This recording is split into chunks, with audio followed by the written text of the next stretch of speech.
Ивентлэгч үндэсний дээд лигийн албан ёсны ап Токи. Итэрлиг чанараар Асахи.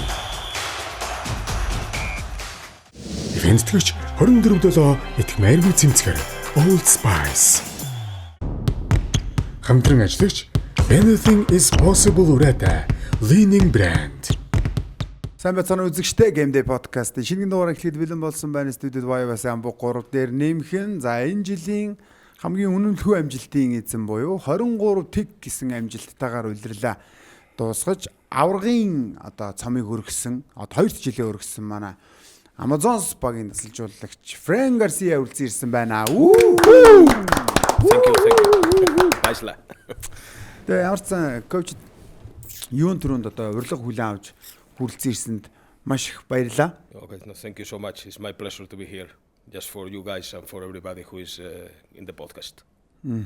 За тэгээ ямарсан коучд 2 жилдээ ирлээ. За мэдээж амжилт бол маш гоё үнэлэхүй амжилт үзүүллээ. Тэгээд 23 тэг гэсэн амжилтыг үзүүллээ. Тэгээ ер нь зүгээр энэ жилийн улирлаа базаад ярил та ер нь юу гэж дүгнэхээр вэ?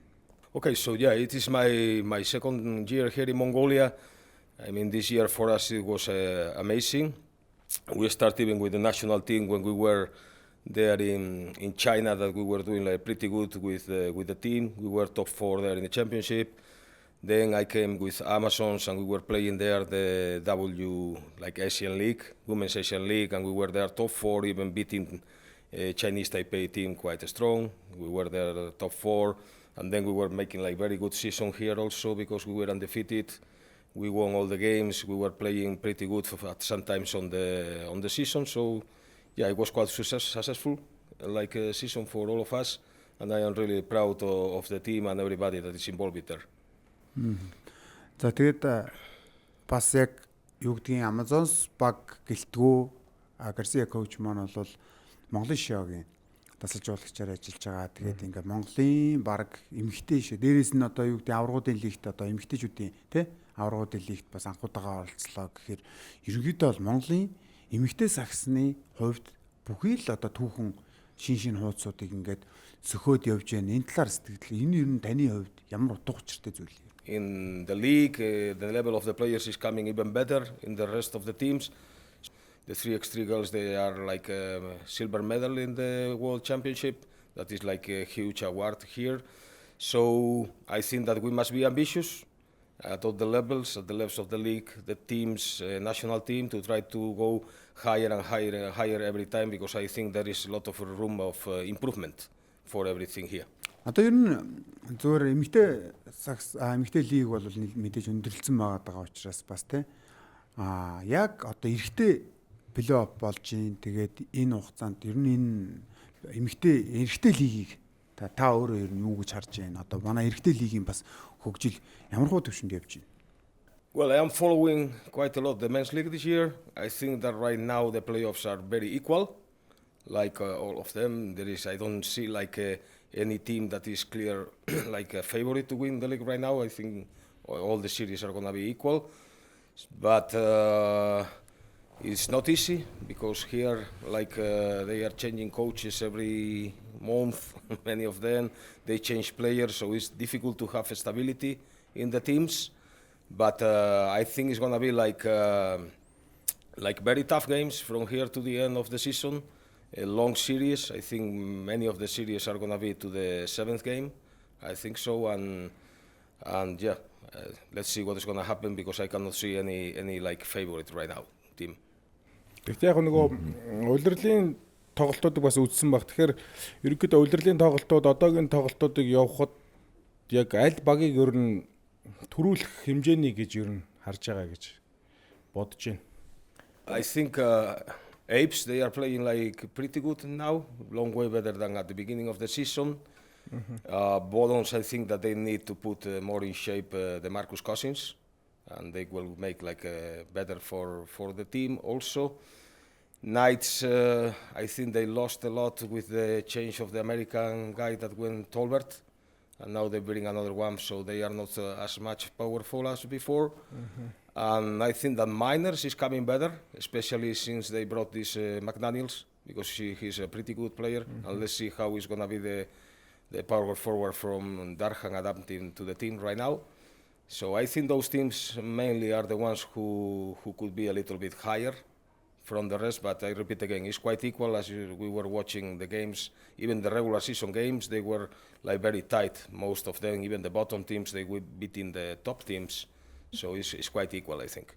Well, and I think also the Broncos, of course, they have is clearly one of the favorites also. So they have this problem with the coach, and it affects all the organization and all the team. But I think they are coming back already, and they will be there, just considering them to win the championship also. Тэгэхээр одоо плей-оффоос буцаад дасгалжуулагчийн яг нөгөө анх өөрөө хаанаас аяг одоо нөгөө дасгалжуулагчийн гараагаа эхэлсэн ч гэдэм үү те. Яг бүр тэ нөгөө дасгалжуулагч руугаа хандаж шийдвэрлэх гоё асуултуудаа жоохон дасгалжуулагчаа жоохон ухай те. Тэгэхээр яг юу яасан нэрх те нөгөө Монголд ер нь яг яаж холбогдож ирсэн бас те анх ер нь одоо яг хинтэй ч гэдэг юм уу мэдэхгүй ямар шугамаар ямар ч байсан холбогдож ирсэн тэр бас их сонирхолтой байгаа хальтаа үзэх штеп. I met Tuxo from Federation in a championship in Bangkok like 3 years ago. I was coaching their Jordan national team, women's, and then we were talking about the possibility to come here in Mongolia. And then I was at home. I remember it was February, and I got an email from UB Amazons. And of course, I didn't know anything. I have to check about the city a little bit, the country and everything. And I told to them maybe to come here to check everything and practice with the girls on July after NADAM. I came here 1 week. Everything was settled. Everything was fine, and I decided to join here. And yeah, I am here already. This is my second year. Ирэхээс өмнөх төсөөлөл тэгээ яг ирсний дараах тэр нэг бодит байдал хоёрын талаар нэг гоё сэтгэлээ болцооч. Yeah, well, I remember to watch the team there, the national team there in Jordan. I could see like, in Bangkok, in this FIBA Asia Cup. And I saw there that there was good players, good skills. They needed just to play a little bit more together and trying to settle quite things like team play. And I could see like there was like good possibilities to do something good here, and that's because I decided to come mainly. Бангкокт ерөнхийдөө Монголын тоглолтыг үзсэн байсан гэсэн үг юм байна шүү дээ. Тэгээд одоо төвшингийн ерөнхийдөө харцсан учраас бараг зураглал болол ерөнхийдөө гараад ин гэсэн үг. Yeah, I was watching the 2 or 3 games because we were playing in the same arena, and I was watching them. And of course, then when it came the possibility to come to coach Amazons, I asked for videos of the league and everything to have an idea where I was gonna be. Yes, that's true.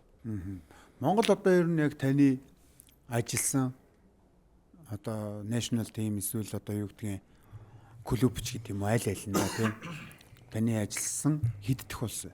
As a coach, I was coaching Spain, Denmark, Sweden, Finland, Iceland, Norway, not Norway, sorry, India and Jordan.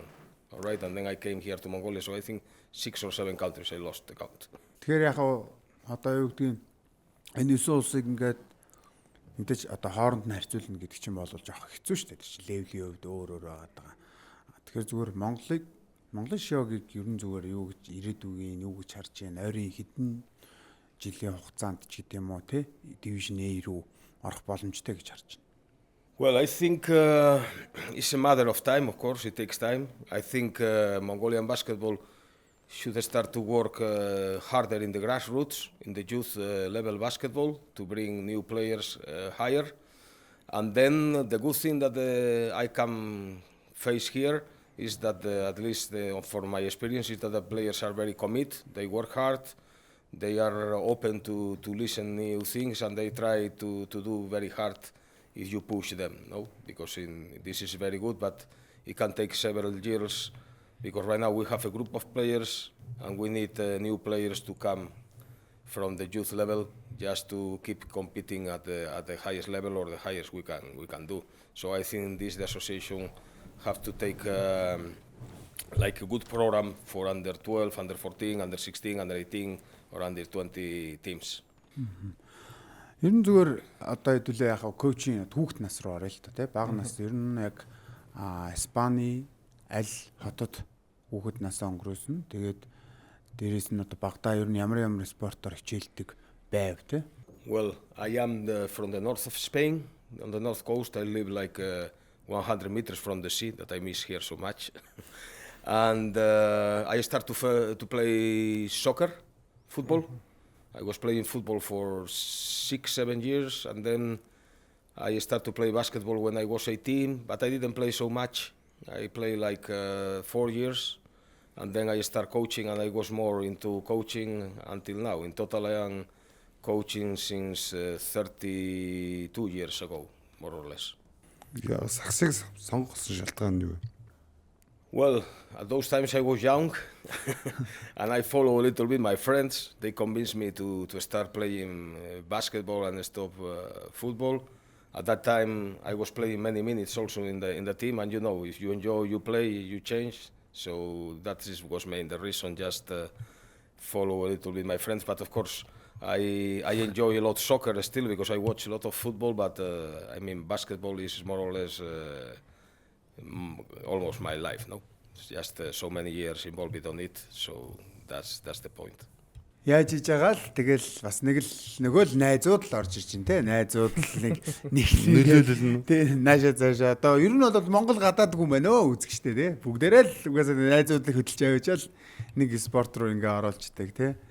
Тэгээд ер нь зүгээр үзэгчд бас сонирхолтой байж магадгүй. Одоо энэ Испанийг магадгүй зарим үзэгчд саксны орон гэж харж байгаа. Зарим үзэгч төлөв буюу оронч гэж харж байгаа. Испанчууд нь өөрөө ер нь юу гэж хардыг. Well, in Spain, number one sport is football, like far ahead from the rest.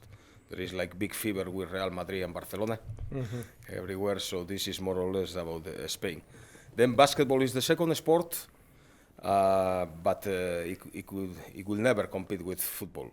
I mean, second sport is big because in Spain we are 45 million person, more or less. So there is a lot of people practicing basketball also. And this is because the quality of the basketball in Spain is pretty good. Now, lately, we are in a transition time since the Gasol brothers stopped Navarro. The team is not as strong, but they are coming now new stars. Even they were doing pretty good in the last Eurobasket, so they have expectations, or we have expectations for the next championships with these youngsters that they are coming. Women's basketball, probably women's basketball right now is the first sport. I mean, with more licenses. The team is pretty strong because it has been always like top 3 in Europe, like winning or always getting a medal. And even at the level of Olympics, they are doing pretty good also. And in the World Championships, they are always top 4. So, but this is like more or less constant because it's coming always youngsters just for the team. So they are established, let's say. Тэгэхээр чинь яг бид нар сагсчид болохоор л бас тэгж хараад байгаа юм байна л да тий бас тэгээ дээрээс нь нөгөө нэг сая хэлж шүү дээ Ахту Газол Навара тэрийн үеэс нөгөө тэр үе чинь бас л яалтчгүй амар үе юм чи тэгээ тэр үеийг л ингээл харангуут чи тэгээ тэр чи одоо ингээд юу гэдгийг USA байнга нэгт тэгэл хоёрт нь дандаа Испани явдаг байсан шүү дээ ер нь бол тэгээ тэгэхээр чин бид нар бол бодохдоо за Испани бол амар юм байна гэсэн дотроо бол өөр л байд юм байна л да тэр чи гэтээ хөлбөмбөг бол яалтчгүй одоо бараг мэдхгүй дэлхийн ч юм уу те нэг хамгийн олон үзэгчтэй гэж ярих юм бол яалтчгүй бол хөлбөмбөг үстэй те ер нь мэдхгүй одоо саксаа Испани гэснээс Испани одоо сая нөгөө Ахту хоёр Газол одоо Наварач гэдэг юм уу те гиснээс одоо яг коучийн хувьд одоо яг топ 3 топ 5 гэвэл одоо яг хин нэг нэрлэх үү топ 5 Испани бүх цагийн топ 5 all time top 5 Probably Navarro. Yes. Gasol, Pau Gasol and Marc Gasol, both of them. Probably Sergi Llull. Yeah, Llull. Rudy Fernandez. So I think this is they are the main players. Now most of them they are retired. Only Llull is still playing, and I think this is going to be the last year for him. But those 5 guys, I think they are the best that we have had in Spain. Mm-hmm. They know them. Тийм тэгэхээр ч одоо юу гэдгийг тэр үе чинь яалчгүй алтан үе Өөр байна. алтан үйл Тэгээ болчихсон. сая Энд одоо нэрлэгийг ингээд- зөндөө мундаг тамирчсан болоо шүү дээ. Бага тэгтээ Яг нөгөө тэр үеийнхэн. энэ сая нэрлдэг 5 байна шүү дээ тий. Сая нэрлдэг 5 чи яг хамт тоглож ирсэн 5 байхгүй. Тий. Тэгэхээр чи амар хэцүүлчих жоо. Одоо жишээлбэл мэдхгүй магадгүй хаа хамаагүй 90-ад он тоглож ирсэн ч гэдэм үү. Тэгээ 2000 эсвэл 2010 ингээд өөр үеэс 5 тоглогч нэрлсэн бол бас өөр тий. Тэр чи яг нэг үеийн 5 тоглогч ингээд нэрлэгдчихнэ гэхээр чинь тэр бол ёо. Одоо саяны нэрлсэн тоглогч нар чинь 10 оны илүү 9 оны дэлхийн аварга төрүүлдэг гэжтэй. Гөө. Ер нь бол яг хаа 19 оны дэлхийн аваргад төрүүлсэн. Гэхдээ тэнд Паугас бол байгаагүй. Яг нөгөө сүүлд төрүүлдэг гэх юм бол 2006 оны дэлхийн аваргаар 6 илүү? 6 оны дэлхийн аваргаар төрүүлэхэд Марк байгаагүй. Тэгээд Лүл байгаагүй. Тэгээ Руди Фернандес байсан байж Карбохосоо тэр үдэ. Гарбохос, Пау Газол, Калдерон. нөгөө Пау Газол ч нөгөө финал дээр гимтчихдэг байхгүй. Тийм. Яг финалийн өмнөх тоглолтын дээр гимтээд тэгээд баг Грек чинь Америкийг хожицсон. Тэгэл ёо за угаасаа ингээд Грек чигээрээ төрүүлэх юм мөрүүлэх юм байна гэдэг. Газолгүй Испани юм чинь. Тэгэж одоо ороод ирсэн чинь бүр эсэргээрээ үр дүнтэй болдог байхгүй. Тэр чинь ёо нэг Америкийг хожицсон Грек чи айгүй гоё орж ирэнгүүтээ. Баг юу 20-30 оноор дуусдаг. Юу лээ мэдгүй ямар ч л пимпангу хоолооноор Тэр мэдрэмжийг асууя л. Well, the thing of that generation especially is because they were very competitive.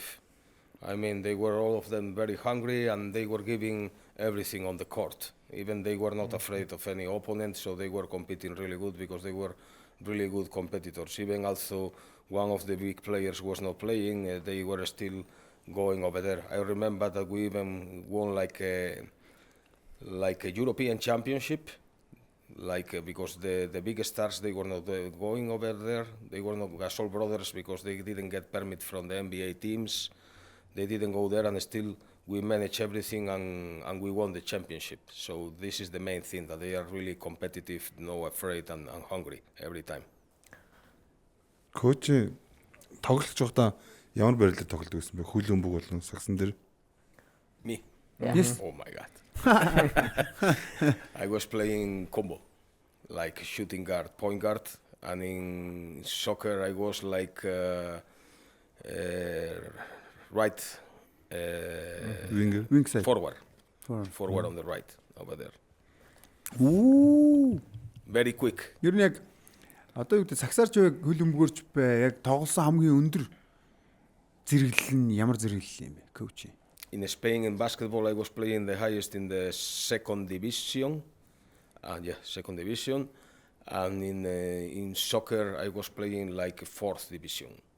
Тэгэхээр чи одоо юу гэдэг сагсан дээр 2 дахь дивизион тоглож исэн гэхээр чин бас л тий сая одоо жишээлбэл дэлхийн аваргаар ирсэн нөхдүүд биш үү тий Испани залуучууд Нидаасан шүү дээ. Монголд болдог 3-3 дэлхийн аваргаар. Тэгэхэд коучээс сухад коуч өдр дивизион 3-ын байна гэж аахгүй. Бид шок сонсоод юу 3-3 амар амтд ирчээд ах чинь тэгээ нэг нь дивизион 1 талд орж ирж исэн. Тэгтээ минут аваагүй. Тэгээ буцаа буусан гэж байгаа байхгүй. Тэр дөрвөөс чинь. Тэгээ нөгөө хэд нь дивизион 3-ын тэр гэж байгаа байхгүй. Тэгэхээр чи ёо тэр зүгээр тиймэрхүү юмар л багцаа авч байгаа. Багцаа авч байгаа байхгүй. Тэгэхээр чи дэлхийн авар 3-3 дэлхийн аварт ирснэ. Бутжигнуулж байгаа юм чи тэр чинь. Тэр ч бас амар байгаа зү. Тэгээ коуч одоо юу гэдгийг тэгвэл яг Испанд тийм үү? Яг Испанд тоглогчийн хувьд тийм байсан юм байна. Дасалжуулагчийн хувьд хамгийн өндөр зэрэглэлд дасалжуулж исэн ямар зэрэглэл юм бэ?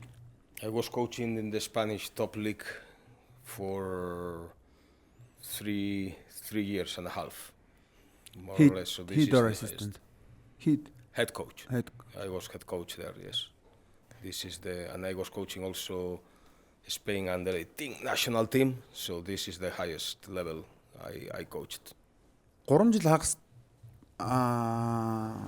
ажилласан гэхээр чи одоо нэг баг дээр гэсэн үг үү эсвэл одоо юу гэдэг хэдэн баг ерөн сольсон бэ? Яг тэр 3.5 жил дотроо. No, I was coaching 2 teams. I spent 2 years in one team, 1 year in another, and then they call me because they fired a coach, and they call me around Christmas another year, and I spent there half of the season in another team, in another club. So 2 clubs. Одоо тэр нөгөө эрэгтэй юу эмэгтэй юу бас те нөгөө эрэгтэй лиг байсан уу эмэгтэй лиг байсан уу те тэр нь бас сонь шүү дээ те. I coach men's basketball. I coaching like since 32, 33 years ago, more or less, and I coach men's basketball probably for 4 years, I think. And then I was coaching always women's basketball. Тэгэхээр чи эмэгтэй дээрээ бол үнэхээр бас мэрэгчсэн. Тэ бүр яг Дагнцсан юм тий. гарт орцсон гэдэг шиг те. Тим юм биш. Тэгээд юу дээ Спанд ер нь яг нөгөө коуч халж сэлгэгч гэдэг юм уу те сая бас хэллээ шүү дээ. Тэгэхээр тэр ийм тайминг хугацаа нь одоо ер нь Монголынхтай харьцуулбал ямар үдэн те Монголынх төр бас та ямар сэтгэлтэй байна ер нь одоо ялангуяа эрэгтэй баг дээр бол 1 сар ирээл те ягаад нэг коуч авчраал одоо Канад коуч ирээл тэгэл 1 сар ажиллаад халагдчихдаг ч үт юм уу тэгэнгүүт одоо юун дээр эпс дээр жишээлбэл те Бразил коуч ирээл бас нэг 2-3 сар яваал халагдчихдаг ч үт юм уу те тэгэхээр яг энэнийг яг харьцуултаа. Well, it depends. It depends a lot of the clubs. It depends a lot of the owners. It depends a lot of the managers or the sports director. But usually, no. I mean, in Spain, they have more patience. I mean, of course, if one team is losing 7 games in a row, 8 games in a row, they are thinking about changing coach, or of course, if something happens inside the group also. But in general, they have more patience than here. Тэгэхээр ч Металч тэгвэл арай эртцсэн юм шиг 6 дараалсан чи бол 2 дутуу байсан юм шиг. ядаргаатай. I think I understood that. Yeah. Коуч угаасаа Монголд болсон байгаа нааш. Юу бид I only listen metal, so I think more or less what you were talking about.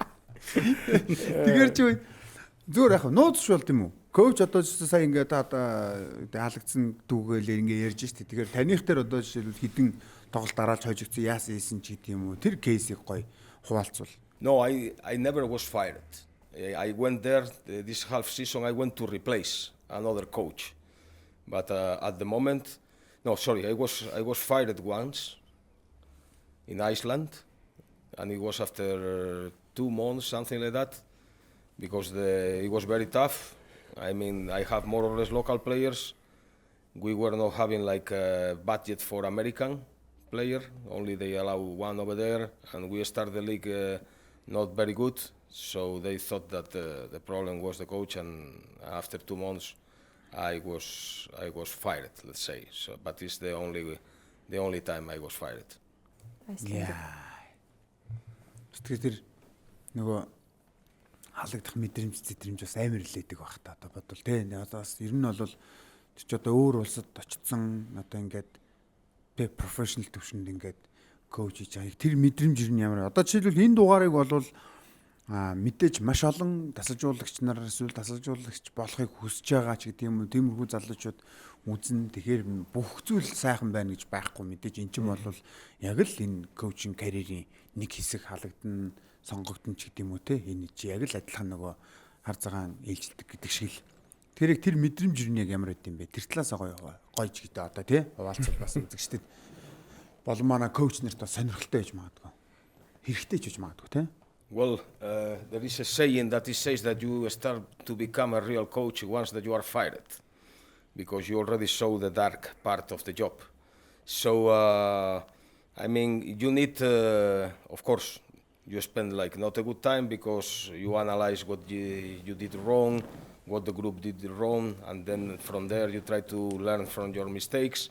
But then, I mean, the life continue. You have to stand up. You have to keep. It's very important to keep investigating about the coaching, about the game, because well, you are coach. You know perfectly that you don't coach right now the same that you were coaching like 5 or 6 years ago. Everything is taking an evolution, even basketball also. So you need to be updated. Keep working, keep ambitious. So this is the thing. I mean, you spend bad time when you are fired, but you have to learn from that and go over the next chapter. Одоо тэр нөгөө Гэтэ сая хараа андаа sorry. Амар гоё үнцэглэж байгаа хгүй тий. Нөгөө халагдчихэж одоо яг жинхэнэ коуч болж эхэлнэ гэдэг чинь бол амар гоё нэг юм одоо урам гэх юм уу одоо юу гэх мэдэхгүй нэг юм дэм гэх юм уу одоо яг ямар ч иймэрхүү мэдээ сонслоо гэж бодоход ирээдүйд магадгүй те. Тэгэхэд за окей, ер нь бол коуч болоод явж л байгаа юм байна. Ямар ч үсэн Замаараа л явж байгаа юм. янз янзын юм үзэж л байгаа юм байна гэдэг бодлого өгөхөр айгүй гоё юм илчиж байгаа байхгүй те. Тэр үн чи яг нөгөө энэ дээр явж байгаа ген талагдангууд чинь бүр ингээ унцлаа шүү дээ тийм. Яг тэр уналтанд байхад бодож байгаа юм те. Үгүй. Тэр бодол тэгэл тийчээсээ буцаад одоо дээр ирнэ гэдэг чинь тэгэл ирж чадчихвэл Чадна. тэр коуч чадахгүй л тэгээд тэр дундаас нь замаас нь буцсан хүмүүс бол зүгээр хар мянга байж шүү дээ тийм үст. Тийм. Миний асуулт юу байсан? Миний болохоор зүгээр нөгөө за тэр лигээс халагдсан гэсэн. Тэгэхээр ер нь гадны лигүүд дээр коучлжсэн лигүүдээс хамгийн одоо топ төвчний лигүүд нь аль лигүүд байсан юм бэ? Испаниг бол оруулахгүй. Тэгээ Испан бол угаасаа Испанч бол угаасаа хам таун шүү дээ тийм тийм үү? шүү дээ тий. Тэгэхээр Испаниг оруулахгүйгээр гоё нэрлүүл бас сонирхолтой юм байна. Тий. The best team I coach, talking about basketball and the way they're playing basketball, probably this Amazons basketball team is the best basketball I have played out of Spain. And also the team that I was coaching in India national team, that we were getting even top 5 in Asia, that it was the best ranking ever. They were playing pretty good also. We were practicing a lot. We were practicing 6-7 months, even in making camps. But at the end of the day, it was really good because we were, after China, Korea, Taiwan, Japan, we beat Kazakhstan, and we were number 5. That was like a huge award from there. So probably here in Amazons and Mongolia national team we play pretty good also, and in this India team also. Яг коуч нөгөө буруу олж шиг боллоо те. Бид хэд бол ерөнхийдөө баг гэхээс илүү яг нөгөө лигийн төвшний хооронд гоё харьцуулаад яг аль лиг, локал лиг нь аль илүү сайн байсан бэ? Одоо очиж исэн ажиллаж исэн газруудаас нь гэж сууж байгаа шүү. Well, I think the league in Finland was pretty tough. Obviously, the Spanish one is top 4 in Europe and even in the world, one of the toughest. And then the league in Denmark, it was pretty good also. So I think those ones, because then I was coaching in Jordan or India, and even here I was coaching national teams. So I don't have so much experience in leagues outside of Spain. Тэгэл байгаа л да тий. Испанч одоо угаасаа амар. Одоо тэгээд Европын багууд чи ер нь бол амар жигтгэн болчихлоо шүү дээ. Тэр энэ гэлтгүү. Ялангуяа эмэгтэй бол бүр эвгүй. Тэгээд одоо зүгээр коучинг яг тэр нэг хамгийн одоо юу гэдэг дип сэт рүү орох юм бала тий. Даун болж исэн ер нь яг яах гэж баг коуч боловдоо тэр гэж бодож исэн тийм үуч ер нь байдаг бол ямар үе байсан бэ те? Well, sometimes at the end of the seasons you get so tired and without so much energy that you want to send everything and everybody to the hell for a while. But then after 1 month you already start watching some summer championships, Eurobasket or World Championship or Olympics and everything, and it's coming again the energy to start again. But this is in general for everyone, I think. During the season, no. I mean, you have ups and downs, but not. I didn't have this so down that I want to stop or something like that at the moment. Жохон байж байгаа л те. За нэг жохон амьсгаа хатгаа гэж жохон байж бол ёо гэл цалгаж ирээл тэгээл буцаал цэнийг ороод фүүл. За цэнийг орчлоо гэдэг. Тэ. Тэгээл болтрон огсраад гэл тэгээл дайрдаг байна шүү дээ. Ер нь бол те. Зөөр энэ Зүр. одоо ингээд хідүүлээ бол яриаг нэг тийм тоглогчийг коуч яаж хөгжүүлэх үү? Тэгээ коуч бас өөрийгөө бас яаж сайжруулах уу гэдэг ч юм уу. Тиймэрхүү байдлаар ингээд хуваагаад явбал илүү гоё бах те. Тэгэхээр одоо коучийн анзаарч харснаарч гэдэг юм уу? Таны яг философи боорч гэдэг юм уу те? Яг фундаментал юмнууд нь одоо Монголын дасалжуулагч нар яг юун дээрээ илүү анхаарах хэрэгтэй юм бэ? Яг тань дээр ингээд про төвшөнд ингээд очихын тулд ямар скиллүүдийг сурцсан байх хэрэгтэй ч гэдэг юм уу те. Яг нөгөө одоо энэ өсвөрийн сагсны коуч нарт хэрэгтэй зөвлөгөө өгвөл та нар ийм хийцэн байвал суулгацсан байвал те фундаментал зүтгэцэн байвал яг про төвшөнд бол яг ашиглахад тийм зохимжтой тоглогч нар болно гэвэл те хамгийн чухлууд нь. I think that they need to know the game. This is the most important part. Besides, they know how to teach skills. It's very important to teach the kids also when they have to use those skills in the game. So knowing the game is something like very, very important for the coaches.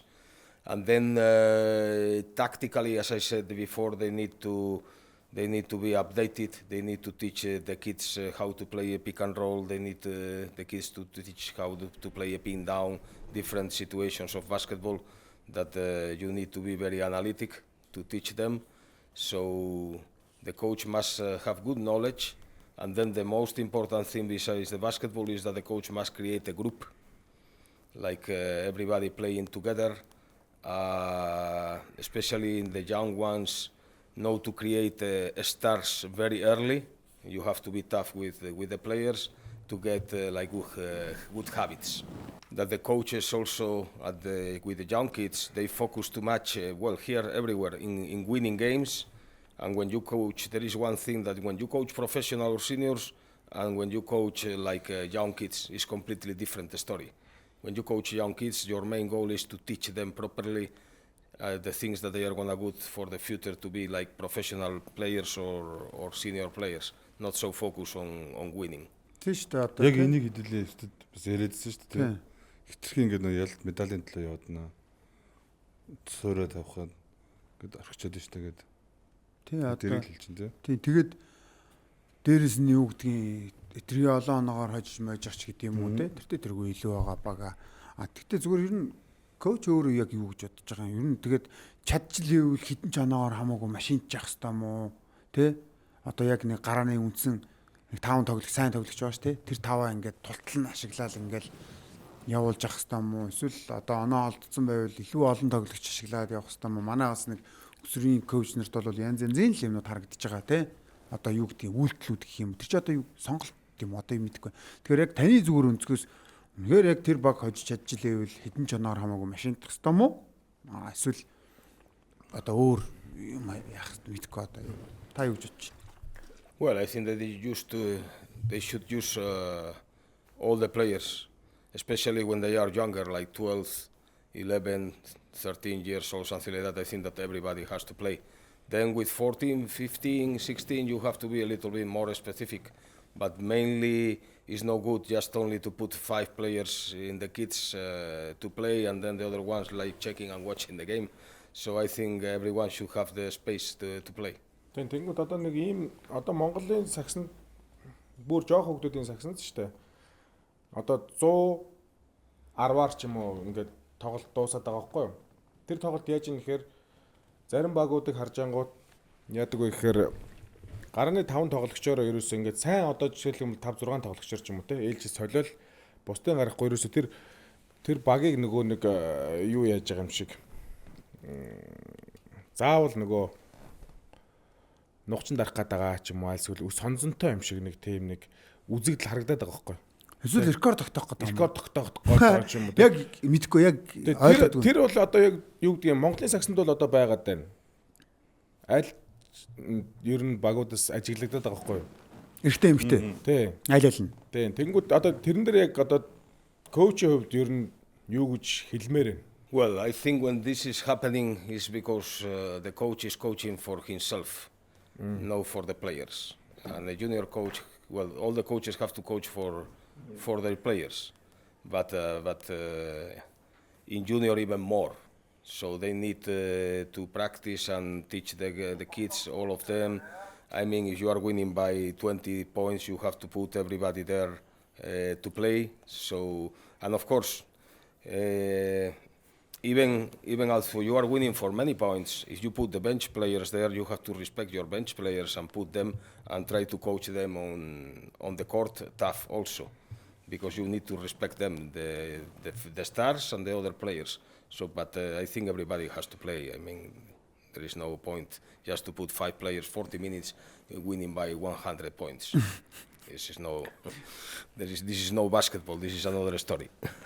Тийм шүү дээ. Тэгээд амар гоё өнцөг байгаа байхгүй одоо юу гэм бид нар ч юм бол өрсөлдөгчөө хүндлэн эсвэл эсрэг багийн коучөө хүндлэн ч гэдэг юм уу тим яриад байдаг бол коучийн өнцөг бол бас тий өөрийнхөө багийн тоглогчтой хүндлэх тухай бас нэг өнцөг оруулж ирж байгаа байхгүй. Тэгээ дээрэс нь нэрээ бас тийм л юм байл л да. Өөртөө л тэр 100 онооны зүрхийг л авч байгаа болохоос ш тэр цаасан дээр бол хайдсан л хайдсан ш яг гэсэн дээр тэгэл яг нэг хэдэн жил ч юм уу яригдтал баг. Одоо тэр багийг тэдэн оноогоор тэдэн 100 оноогоор хайдсан гэдэгтэй ер нь бол жомпу баг гэдэг гоё дээ. Тэгээ утга агуулгын хувьд яг юу чинь те. Тэгээд ер нь бас яг энийг амар бодож авч үлдэх хэрэгтэй юм биш үү. Сэлгээний тоглогчтой өөрийнхөө багийн тоглогчтой яг хүүхдүүдээ хүндлэн, коуч нөөрэ хүүхдүүдээ хүндлэн. Мөн үү? Тэ? Одоо нөгөө хүүхдүүдээс л хүндлэх хүсэж байдаг бол буцаага тэр хэдийг бас хүндлэх хэрэгтэй байх наш. Юу гэж бодож байна вэска? Нэг нилээн нухацтай бодоод тэ ингээ хараад ах чаа. Малаа Нөгөө хэлсэн үг. Нөгөө үгээл бодоод нөгөө тэгэл бодог. чи бүр тэрэн дээр яг травматчсан. Малаа дээр. Тэ яалж яахгүй бас нөгөө яг ингээд нөгөө хүүхд тасалжуулна гэдэг чинь амар тийм хэцүү ажил байгаа даахгүй. Одоо амбук хөтөрийн хувьд бол хүүхд төр ажиллаж чинь тэгэнгүүт яадаг вэ гэхээр 12 хүүхд байгаад байдаг. Тэгэнгүүт за нэг 6-7 нь яг бүр мэдээж одоо хождын төлөө явж байгаа штэ бас тийм үстэй. Тэгээ ингээд ойролцоо алцаад байдаг. Тэгэнгүүт нөгөө одоо бенчэнд байгаа хүүхдүүд чинь зарим жоохон сул мол хүүхдүүд байж байгаа штэ тий. Тэрийг гаргангууд бас нөгөө оноо холчгол яах вэ гэж ингээ зовлонгод байна штэ тий. Тэгэхээр тэдрийг яаж бүгдийг ингээд нэг хүүхдийг одоо эдгээр чи дөнгөжл нөгөө нэг ургаж эхэлж байгаа л ногоонууд штэ тий. Тэдрийг ингээд гой ургаа явж яхад нь шарлуулчмааргүй штэ тийм үстэй. Зарим замаасаа ингээд өгчдөг шиг тий. Тэхгүйгээр яг ингээд нэг гой оруулаад гаргаал ингээд нэг Услаал яаж тэхүү гэдэг чинь бас л нэрэ чанга ажил байлаа шүү. Тэгэхээр ямар ч байсан одоогор бол тэгэл оруулаад гаргаал үзээлээ. Яг тэгэл тулсан газар тунгалгын санжир гэдэг шиг тэгэл яг бүр том тулаанд бол тэгэл яалтж яахгүй тэгэл шазаалгаал дуусчлаа. Шазаалгаал дуустлаа л да угаасаа өөр сонголт авахгүй шүү дээ. Гэтэ яг гоо ерөнхийдөө бол андаа тэгэл зөв замаар явж байгаа юм байна гэдгээ бол сонсчлоо шүү дээ коучос. Тэгээд бүгдийг нь ашиглах гэж үзэж байна. Бас нэг хичээж байна. Бас нэг тоглолтын уур амьсгал мэдрүүлэх гэж үзэж байна тий. Тэгээ ер нь зүгээр бас коучосоос асуувал одоо юу гэдэг коуч шиг одоо бид нарт нэг цэврээ огш байсан гэдэг шиг тий. Дам багш байсан, инкэ огш байсан ч гэдэг юм уу. Дандаа хүн болгоно нэг рол модель байна шүү дээ. Одоо Жойны огш, Күрэ огш ч гэдэг юм уу тий. Мундаг хүмүүс байна. Тэгэхэд коучийн хувьд яг тэр коуч болох тэр нэг юм замналт нь карьерт нь ч гэдэг юм уу амар түлхэц болж өгсөн ингээд рол модель нь яг хин байсан хамгийн ойр дотны тий. Тэр нь бас сонирхолтой юм. Oh, well, I think right now for the coaching development, on my times it was difficult because there was not like so much information. Internet was not like so big, so you have to attend to clinics or something like that. Right now, I mean, whoever coach can have a lot of information, can improve because they have many information in internet, YouTube videos, everything. So I think it's very important for the coach to be updated every time on that and checking new trends, tactics, skills, everything. Well, I always have liked it like the Serbian school, basketball school. So I was always like checking games from teams from Serbia or teams coached by Serbian coaches. So this is more or less my school. As everybody knows, Serbian is like big basketball, and they are teaching very specific the things, very analytic. So I was always like a little bit involved on that. Also in some NCAA coaches, American college basketball coaches, I was checking also. So this is a little bit the ideas I got. Явсараагаал манай муу NBA-с жоохон холдоолох юм. NCAA гээл тэгэл Сербия гээл Европ руу яваал те. Ерөнхий жоохон бас жоохон цагаа бариад л яваад байна те. Тэгээ яг ер нь бол тэгэл ахал та нөгөө NBA ч юм бол нэг хитэдсэн ур чадвар байгаа хувь тоглогчийн те. Яг бусдууд нь бол илүү нөгөө багийн хамтын хүчээр те хамтдаа гэдэг шиг те. Тим юм суурилсан. Тийм байгаад байгаа. Тэгэхээр ч бас ялч их тэгэл юм байна л да. Тэгээ зүгээр нөгөө сая асуудаг нь болол одоо тийм таныг яг коуч хийхэд гэж яасан чиглүүлсэн гоё багш магш байвал тийм зү гоё дурдаа. Тэгээд эн чинь бас нөгөө манай үзэгчид бас сонирч байгаа хүн байвал нэр мөрийн сонсоод гоё сөрч мөрч хийгээд ямар хүн байд юм ингээд судлаа явуул бид нар дахиад нэг шинэ коуч мөөч бас мэдэх гээд байгаа байхгүй дээрээс нас философи тэ гоё. Yeah, of course. I mean, I like a lot Igor Kokoskov, Zelko Obradovic. Also from Spanish national team, Sergio Scariolo was doing like great. I like Tom Izzo, also from Michigan State. Mike Krzyzewski from Duke University. So more or less, these were some of the icons I was following. Яг одоо юу гэдэг нөгөө саяын том нэрнүүд хэлж штэ. Тэгэхээр яг Ловсон Шарав багш маань байна гэдэг шиг тийм одоо юу гэдэг амар тийм ойр дотн байсан яг тийм мондог коуч гэвэл хин бэ яг ингээ өдөр тутамдаа баг уулзалдаг ярилцдаг одоо нэг бид шиг хоорондоо холбоотой байдаг тийм коуч гэвэл хин бэ? Not really. I was following more or less their game, like downloading games, analyzing what they play in offense, in defense. Even I remember I was once in Slovenia and I was able to watch Zelko Obradovic practice with Panathinaikos over there when he was in Greece. Sergio Scariolo, I was attending like some clinic from them, and also I was watching 3 days Real Madrid practice when he was in Real Madrid. So a little bit of everything, just watching them live and analyzing their games. Тэгэхээр бас илүү нөгөө деталь ажилтдаг байсан гэсэн үг юм байна тий. Тэгэхээр чинь бас ер нь бол нөгөө бэлтгэлээрээ гарч ирсэн гэдэг шиг л байсан тий. Ер нь бол хүм харахгүй ерөөсөө зүгээр ингээл өөрөө л үзээд судлаа л тий. Судлаач. Мага одоо юу гэх нөгөө хичээнгүй. Тийм л юм ээ. Хичээл зүтгэлээрээ Сэтгэлтэй. тий сэтгэлтэй. Тэгэд за Монголд одоо болж байгаа асуудлууд ерөнхийдөө бол илэрхий ойлгомжтой. Тэгээ ялангуяа коучнэр бол энэ дээр нэлийн эмзэг ханддаг ойр ойрхон коуч солигдох тал дээр тийм. Тэгэхээр бол коуч бол түрүү хэлсэн. Ер нь бол багийн удирдлагын шийдвэр, удирдлагууд энэ дээрээ гэжсэн. Тэгэхээр манай удирдлагууд бас сагсан амар сайн судлах хэрэгтэй юу? Та ер нь энэ дээр юу гэж бодож байна? Одоо ингээд сагсан амар мэддэг болох хэрэгтэй юу ч гэдэг юм уу тийм. Нөгөө богино хугацаанд нэг юм амархан юм хийлгэж байгаа юм шиг богино хугацаанд ойрхон шийдвэр гаргахгүйгээр тийм. Бас нэг урт хугацаанд одоо яг Европын клубүүд чиг болохын тулд ч гэдэг юм уу ингээд багийн эзлүүд бас ингээ хөгжих ёстой юу тэгж харж гин үү одоо ер нь яг юу гэж харж байна? I think it's very important that one very important person in a club is like the sports director, because I think it should be like an owner, everybody who is taking care of the money and everything, and of course then like a sports director, somebody related with basketball who knows basketball and who can take decisions about basketball. Of course the owner has something to say, but the sports director is basketball people, he can always advise more or less what is going on. So this is very important to have there. I mean, I think when you prepare a team, when you start doing a team and you put a coach, it's because you defend one idea that coach have, and the coach or the club is bringing players to play for that idea or that philosophy that they have. And of course you need to have patience. I mean, in 1 month is not enough. I mean, you need to have at least 2-3 months, something like that. And if you can see that things are not going well, maybe you can think about changing.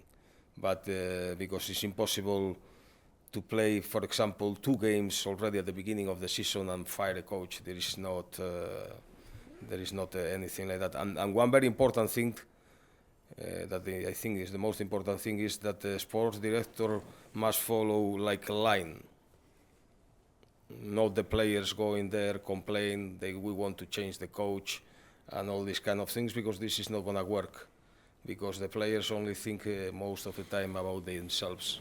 They don't think about the club. So this is because I say that it's very important to have like a sports director connecting with the owner and they follow a line. Харин яг энэ дээр л яг санал нэгтэй л байна л да коучтой нөгөө багийн эзэдүүд зарим багийг харгангуут яг нөгөө багийн эзэдийн зүгээр шийдвэрээр л явж байгаа баг байгаа шүү дээ. А зарим баг бол яг саяны коуч хэлдэг шиг яг багийн арын албатай одоо тэр яг спорт хариуцсан захиралтаач гэдэг юм уу те тэрнийхэн доор хариалагдах хүмүүстэй тэр чинь ямар коуч авчрах уу ямар одоо легоноор импорт авчрах уу те аль багаас алиг авах уу гэдгийг тэжээ ярьж шийддэг. Багийн эзний ажил бол тэр боломжоор нь хангаж өгнө. Боломжоор нь хангаж өгөх л байхгүй юу да. Тэр багийг бүгдийг хийдэг юм биш шүү дээ. Багийн эзний ажил бол багийн эзний ажил. Тэр лайныг давах ёсгүй л байхгүй багийн эзэн бол тийм үстэй. Юмаа өгтлөө сангуу мөнгө одоо юу гэдгийг тэр боломжоор нь хангаж өгчлөө. Тэгээ буцаагаад тэрнийхээ хариуцлагаа л нэхэл тийм л албан тушаа шүү дээ. Ер нь бол тийм үстэй. Тэгээ өөрөө гой тэнцээ тэрнээсээ кап аваад байж явах л ёстой хүн байхгүй юу гэж ойлгож байгаа шүү дээ. Ер нь бол тийм. Харин одоо яг нэг сая коучийн хэлдгээр одоо ер нь бол ингээд Европ ч юм уу Америк одоо гадаадад бол яг энэ юу ч бол тогтсон хөвшмөл ойлголт байдаг шүү дээ. Тогтолцоо нь. Тэгээ энэ ч юм уу бизнес болчих тийм үстэй. Ингээд NBA ч гэсэн нэг тоглогч нар зөдөд тайлангуудаа нэг спортын захирлаар томилогдлоо гэдэг тийм зөндөө сонсогдож идэв шүү дээ. Тэр чинь яг саний хэлж байгааг хийж байгаа хөх тий. Өөрийн гэсэн яг нэг спорт ойлгодог хүн. Тэгээд яг аль талыг ингээд мэдж байгаа харилцаа тэр дунд зохицуулалт нь хийгээд багийн хамжилт ингээд Тэрх өөрөө бөмбөг барьж үзег нөхөр тавраш шууд л одоо магадгүйгээс тэрлөө бор шоу зөндөө нисэж байгаа шүү дээ тийм үү. Наач болохгүй тэр болохгүй тэрийг явуулчвал ингэчүүл гээл тэнгуут нөгөөх нь нэрээ гаднаас нь харангуут угаасаа тэгэл бид нар одоо юу гэдэг нь амар топ бизнесийг гаднаас нь хараад ойлгохгүй та яг адилхан тэр хүн бас саксыг ойлгохгүй л байхгүй тийм үстэй. Тэгэхээр Гой тим нэг шинэ позишн баг гараад ирж байгаа тийм үү. Одоо ер нь зарим багуудад бол шинж байх те зарим багуудад нь стил байгаа. Тэгвэл юу вэ гэхээр бид нар амар лаг мундаг коуч авчирч тавина, саксаа ойлгодог, мэддэг коуч авчирч тавина гэдгээс гадна дахиад нэг сакс мэддэг хүн хэрэгтэй байгаад байгаа нь тэр коучийн дээр тэ яг коуч нөөрөө хин юм бэ, хэнийг сонгох юм бэ гэдэг тэр сонголтыг хийх хүн амар чухал. Яа бас амар орж ер нь бодсон чинь. Тэгэхээр л бас дахиад л одоо манайханд амар хүн хүч хэрэгтэй байна. Одоо саксандаа бүх юмаа зориулдаг те сакс руугаа ингэж анхаардаг. Тэргийн тулд ингээд дахиад бас санхүү мөнгө амар хангалуун байх хэрэгтэй байна. Тэгжээж энэ жигнэсээ саксанд бүх юмаа зарцуулна ч гэдэг юм. Одоо жишээлбэл сая коуч хэлж байгаагаар 1 сар бол хангалттай хугацаа биш 2-3 сар байх хэрэгтэй ч гэдэг юм. Тэнгүү тэр хугацаанд чинь зөв буруу гэдгийг анализ хийхийн тулд хэдий дуудаа биш тийм үү? Өдөр болгон тэр бэлтгэл дээр хамт байх хэрэгтэй тэр хүн. Энэ яг юу хэлж чинь? Тэгээ гол агуулга нь юу юм? Коучинг философи нь юу юм гэдэг ч юм уу те. Гиснээс зүгээр коучинг философи гэснээс таны яг баримтлагдаг философи яг юу юм бэ? Одоо коучинг философи нь яг юу юм те? Тэр талаас бас яг сонирхож магадгүй манай үзэгчтэй. My basketball philosophy was changing. I started my career a little bit even playing professional, playing like a slower basketball. But lately I am more like transition, fast break basketball. I'm playing fast, playing high tempo of the game, quick. So when I sign players, I try to sign players who can fit that system. And this is more or less what I am doing right now. For example, look what I am doing here in Amazon, so I was doing there in Jordan. In India also kind of the same, so I am more or less in this kind of basketball. Especially here in Mongolia with national teams or even in women's basketball team in the clubs here, we don't have like so big girls, tall girls, so you need to play fast. If you want to compete with foreign countries, you need to play in a high tempo, quick, because if you play slow, you don't have anything to do, because we don't have size. Тэгнэлтэй тий чи одоо энийг бана бас үзэгчд энэ төр сонсож байгаа бол одоо тасжуулагч нар энэ төр сонсож байгаа бол бас яг бид нар бас хүүхдүүдээ тий шгшээрүү бэлтгэхийн тулд хэрвээ өндөр биш бол хурдтай болгоё. Ойлгомжтой болгочих واخхой айгу тий. Өндөр хүүхдүүд бол гоё скиллтэй өндөр хүүхдүүд байвал ялангуяа сүүлд одоо ингээд 50-тай тоглоход ч юм уу тий 3-4 дээр тоглодог өндөр тэгсэн мөртлөө хурдтай тэгсэн мөртлөө дамжуулттай атактай тэр тим тоглогч амар том даваа тал үүсгэж байгаа юм. Тэгэл тэр мөрөн дээр жишээлбэл ингээ харахад яа бас яг цэвэр 5 8 байдгүй маа гэхэд ер нь иймэрхүү хүүхдүүд өндөр хүүхдүүдээ ингэж гоё хурдтай скиллтэй болгож бэлтгэх систем байх шүү гэдэг бодлыг төрүүлжлээсэл та. Тэгэхээр бас яг л нэрээ одоо бид нарт ч гэсэн амар тодорхой л болгоод өгчлээ. Тэ? Манай одоо энэ нөгөө 10 жилийн багш нар ер нь энэ дээр сайн анхаармаар юм шиг бас санагдаад байна. одоо нэг өндөр хүүхдийг жишээлбэл 10 11 настай дөнгөжл одоо тэр чинь юугаач мэдэхгүй шахуул хүүхдүүд байж байгаа шүү дээ. Тэнгүүд арай жоох өндөр болгоод чи төвийн тоглогч гэж зүгээр кодлоод өгч байгаа юм. Тэрийг тэгж кодлмооргүй шүү дээ тийм үстэй. Тэр хүүхдийг бүр холбогч болгоод тоглоол та. Тэгэхгүй зүгээр кодлчингууд тэр хүүхд зүгээр би төвөнд олж гээл 2 жилийн дараа магадгүй тэр хүүхд үеийнхнээс намхан болов яах. Яг Тийм үстэй. Тэгэхээр тэр хүүхд өөрийгөө төвийн тоглогч шиг бодцсон явжсэн чи гинт үеийнх нь бүр өөрөөс нь өндөр болоод ирсэн нөгөө чинь тэнцэнэ үлдчихүүл тэгээд би төв гэсэн кодтой тэгээд төвийн тоглогч гингүү чинь амар байнгын бөмбөг эзэмшгүй инээ тэрийг тэгээд бөмбөнөөс хол олоо явчихгууд чинь наа чинь хүүхд хохирох. Тэгэхээр одоо юу гэдэг нэг 14 5 болтол ч гэдэг юм уу. Зүгээр бүх байрал тоглож үзүүлдэг ч байд юм уу те. Өндөр хүүхдийг бүр албаар бүр одоо урд тоглолдог ч байд юм уу. Бүр тэгэх юм бол одоо яг саяны амбук хэлээд байгаа тэр урд тийм өндрүүд тийм үст. Багасаа бэлтгэгдээд гарч ирвэл хүүхдийг л кодлмооргүй л байна ер нь. Тийм одоо жишээлбэл коучс бас нас масын асууч хэл та тийм үст. Одоо магадгүй таны бодлоор тийм яг энэ нөгөө тоглогчийн хүүхдүүдийн ялангуяа энэ позишныг сонгох хамгийн оновчтой нас нь сонгож өгөх ч гэдэг юм уу те. Оновчтой нас нь хэд юм бэ? Well, I think you must check the talent of them. This is the first.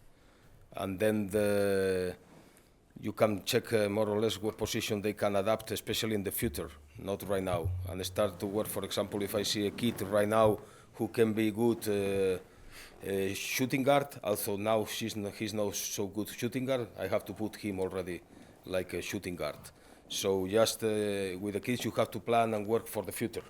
This is the main goal. Of course, many times you can see like a big guy, this is the typical like 6'1" kid, 15 years old, let's say, but he has conditions already to drive the ball or passing the ball or everything, so you have to put him to play a little bit outside, not only put in like center, so a little bit combining everything. Оновчтой нас гэж байхгүй гэсэн үг тийм. I mean, I think when you start playing with kids, young ones, 12, 13 years old, something like that, everybody have to play a little bit all positions. And then to put specific positions, let's say already point guard, shooting guard, 4, 5, whatever, it can be like kids of 15, 16 years old, there you have to be more specific in positions. But 12 years old, 13, everybody have to play open, one-on-one, these kind of things. Миний нэзийн яг ер нь бол багцаа бол яг л байгаа юм те. Одоо тэгээд ерөнхийдөө бол ингээд магадгүй хүссэн гэх юм уу эсвэл байж болох гэх юм уу чадах гэх юм уу өөрснөө коуч нар юу гэж харж байгаа хүмүүсийг те тэр позишн дээр нь тоглож үзэж явж байгаа л за тэгээд 15 16 дээр бол ерөнхийдөө бас нэг жоохон хан гарч шүү дээ те. Тэр үед чинь бол 15 16 та хүүхдүүдийн одоо тэр JCL энтрийн тоглолт Монгол улсын аварга энтрийг үзэнгүүт чинь бол зүгээр л том хүмүүс л гүгët байгаа байхгүй. Та чи алцаад байгаа. За юу 11-ийг л бодол та. UG бид нар 16 таа байхдаа ер нь хэдэн хөлбөртэй байсан бэ? Тэгвэл чин тэр U11 дээр хүүхдүүд яагаад байгаа юм бэ те? Бүх довтлогоо зүгээр хөлбраар явж штэ. Юу гэсэн үг юм бэ тийм үү? Агаас зэт төртөл дууж байгаа л. Тийм бүр тэрэн тэгээ бүр амар те ажиллагаа амар те хөлбөр нь ажиллаж байгаа гэж ихтэй ерөөсөө. Тэгээ тэр мэри чи ингээд хүүхдүүдтэй тайлбарлаж ойлгуулна нэтэр гэдэг чинь бас айгүй хэцүү байгаа байхгүй. Наа чи чамаг энд чи ингээд цаа дийшээ гүгээд ингээд дэжтэйгээ хэлж мэлж ойлгуулна гэдэг чинь бас айгүй л хэцүү байгаа байхгүй. Ер нь манай хүүхдүүд ч гэсэн те. Тэгэл нэг хөлбөр зураал яах нэг юу гээл үзээ. Манд хоёр ч янз янзаар л үзэж байгаа шүү дээ. Тэгэл гаргангууд чинь хөөрхөн хийж мингүүд чинь бид өөр өөрснөө шок. Тэгээд тийм хүлээлтгүй байсан хоёр чинь хүй гэлээ. Бараг болчлаа шүү дээ. Хөвлбөр ажиллахаар ер нь бол тэгэл хүний нулимс цэйлгэнж байгаа юм шиг байна. Амар. Манай хоёрын зорилго бараг хожих тааж биш. Ер нь нэг за болоо ер нь ганц нэг хөвлбөр болчиход л ер нь цадаал явчихж байгаа юм чи тий. Тэр нь ч бас айгүй өөр. Тэгээ манай одоо коуч ер нь зүгээр үзэгчд маань бас яг асуугаасаа гэж хүсэж иж магадгүй. Ирэх жилийн төлөвлөгөө юу юм бэ те бас Amazon-ст байх юм уу эсвэл өөр багт Монголд өөр багт байх юм уу эсвэл бүр өөр багт өөр улсад ч байх юм уу те мэдгүй ер нь зүгээр таны ирэх жилийн төлөвлөгөө юу вэ одоо ямар ч Amazon-ст хийсэн гэрээ бол дууссан гэж ойлгож байгаа одоо энэ жилээр дуусч байгаа гэж ойлгож байгаа. Тэгээ шгшээ огтой хийсэн гэрээ бол арай дуусаагүй. Тэгэхээр ирэх одоо улирлаас яг аль баг дээр ажиллах ямар төлөвлөгөөтэй байна өөрөө ч харж байгаа зураглалаар. That is very tough question. Well, right now, I don't know yet what I'm gonna do. I have contract with the federation with the association until the end of the Asian Games. We are talking with the club maybe about continuity, but we are still talking, so we don't know yet exactly what's gonna happen. Коучийн хувьд одоо нөгөө Монгол тасалж байгаа шүү дээ, тэ? Ял гээд амар найз идэг. Тэнгүүд зарим тасалжуулагчдад эрэгтэй тасалжуулагч гадаад тасалжуулагч нар болохоор ингэж байгаа байхгүй юу, нөгөө туслагаа сонсдгоо, тэ? Жишээлх юм бол одоо нөгөө нэг яг эпстэйс нэг хин интергээл бид нар яриад байдаг шүү дээ, тэ? Тэрэн шиг одоо лалыг хэлчих юм наа чи шууд мэдэн шүү. Тэ. Лалаа. Манай хүн ч бас амар сайн монголоор ойлгох шүү дээ. Тэгэхээр Лал. Okay. тэр ингээд нөгөө нэг жишээ авахд л тэр шүү дээ, тийм үү? Тэгэхээр тэр хүн шиг тийм байдгүй айлсгүй л яг туслагчаа хажуунаас юм хэлэхэд тэрийг хүлээж аваад тэрийг ингээд саналыг хүлээж аваад тэрэн дээр нь бодолцож үзээд ингэдэггүй айлсгүй яг өөрийнхоороо туслах юу ч хэлсэн чамаагүй өөрийнхоороо ингэдэггүй гэдгийг л бас асуумаар байгаа юм, тэ? Энэ бол хоорондын харилцааг л асуудаг шүү дээ, тэ? Well, usually when there is something that the assistant coach can see in the game, he come to me and say to me there, and if I consider it's like a good idea, I change it immediately. Sometimes no, it depends the feeling that you feel on the court, but yeah, of course the assistant coach opinion is very important because the coach only has 2 eyes and there are 2 more eyes checking another thing on the court that maybe you cannot see, so it's important communication. And then he can say, hey, we have a problem there in defense, we have to change the defense, and suddenly you see that he's right, okay, you go ahead and we change it. So this is very important communication with the staff. Nice coach. Yeah. Ooh, My friend гэдэг. Шигшээ дээр ажиллах коучс шигшээ дээр ажиллах эсвэл клуб дээр ажиллах хоёрын ялгаа. I mean, with the national team, you always you have short preparation because it's only like maybe sometimes this year is gonna be longer, but usually it's 1 month and a half, 2 months. So you have to make specific things, like few things, but doing those few things very good because you don't have time. With the club, you have more time, so you can make more planning, more things with the team together and everything, because you have more time. So it's kind of different on that stage. For example, this year is gonna be easier because there are girls who are playing for my team, and other players, they have the experience from last year. They know more or less the system. Even I am practicing with them now already 4 days there, and you can see already like good things on that because they already have the experience from last year and they know more or less the system that we want to play, and they are already active on that. Very important to have a continuity in the projects because it's no good, for example, to bring somebody here working like only one tournament. Of course, if it is very bad, you have to change, but you already implant an idea, so you follow with the idea, and the idea is going to be bigger and now starting from zero in the next stage. Угсаа тэгнэ л дээ. Тэ одоо юу гэдэг аваагаагүй нэг тоглогчийг ч юм уу нэг багийг тийм үү хөгжүүлж явж яснаа ирэх жил нь хамаг тоглогч нарын солигдсон. Эсвэл өөр багт очсон. Тэгэхээр чинь яг нөгөө буцаад 0-оос эхлэх болж байгаа байхгүй. Дахиад цааш нэр эхлэх болж байгаа. Тэгээ нөгөө коуч болохоор бог яриад байна л да тий. Боо болохоор өнгөрсөн жил нөгөө манай багт ирсэн. Тэгээд дээрэс нь 100 бас шгшээ өгдөр ажилласан. Тэгээд дээрэс нь 100-ны дараа чинь бас боо Amazon-тай нэгдсэн. Тэгэнгүүт ойлголцлын хувьд бол асуудал байгаагүй л гэж шууд дуусаал ингээ орсон. Тэгээд энэ жилийн хувьд бол илүү өнгөрсөн жилээс бол илүү амар байлаа гэсэн юм ярьж. Тэгэхээр чи одоо юу гэдэм бэ? Бас яг буцаал нөгөө юм руу л ороод байна. Явсараа байгаа л доктортой байх, коуч нарт боломжийг олгох, системээ бүрдүүлэх, тэр орчныг бүрдүүлж өгөх гэдэг юм уу? Яриа бол буцаал нөгөө юуны үлгэр гэдэг шиг. Одоо нөгөө Facebook сошиалаар одоо юу гэдэг нөгөө Amazon-сыг тараа тий.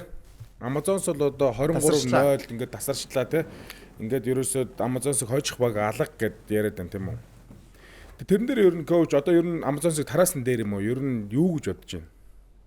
Well, I don't know who is saying this, if it is from another clubs or people. If it is from another clubs, I would like to ask them if they were in the same position, if they want to separate players also.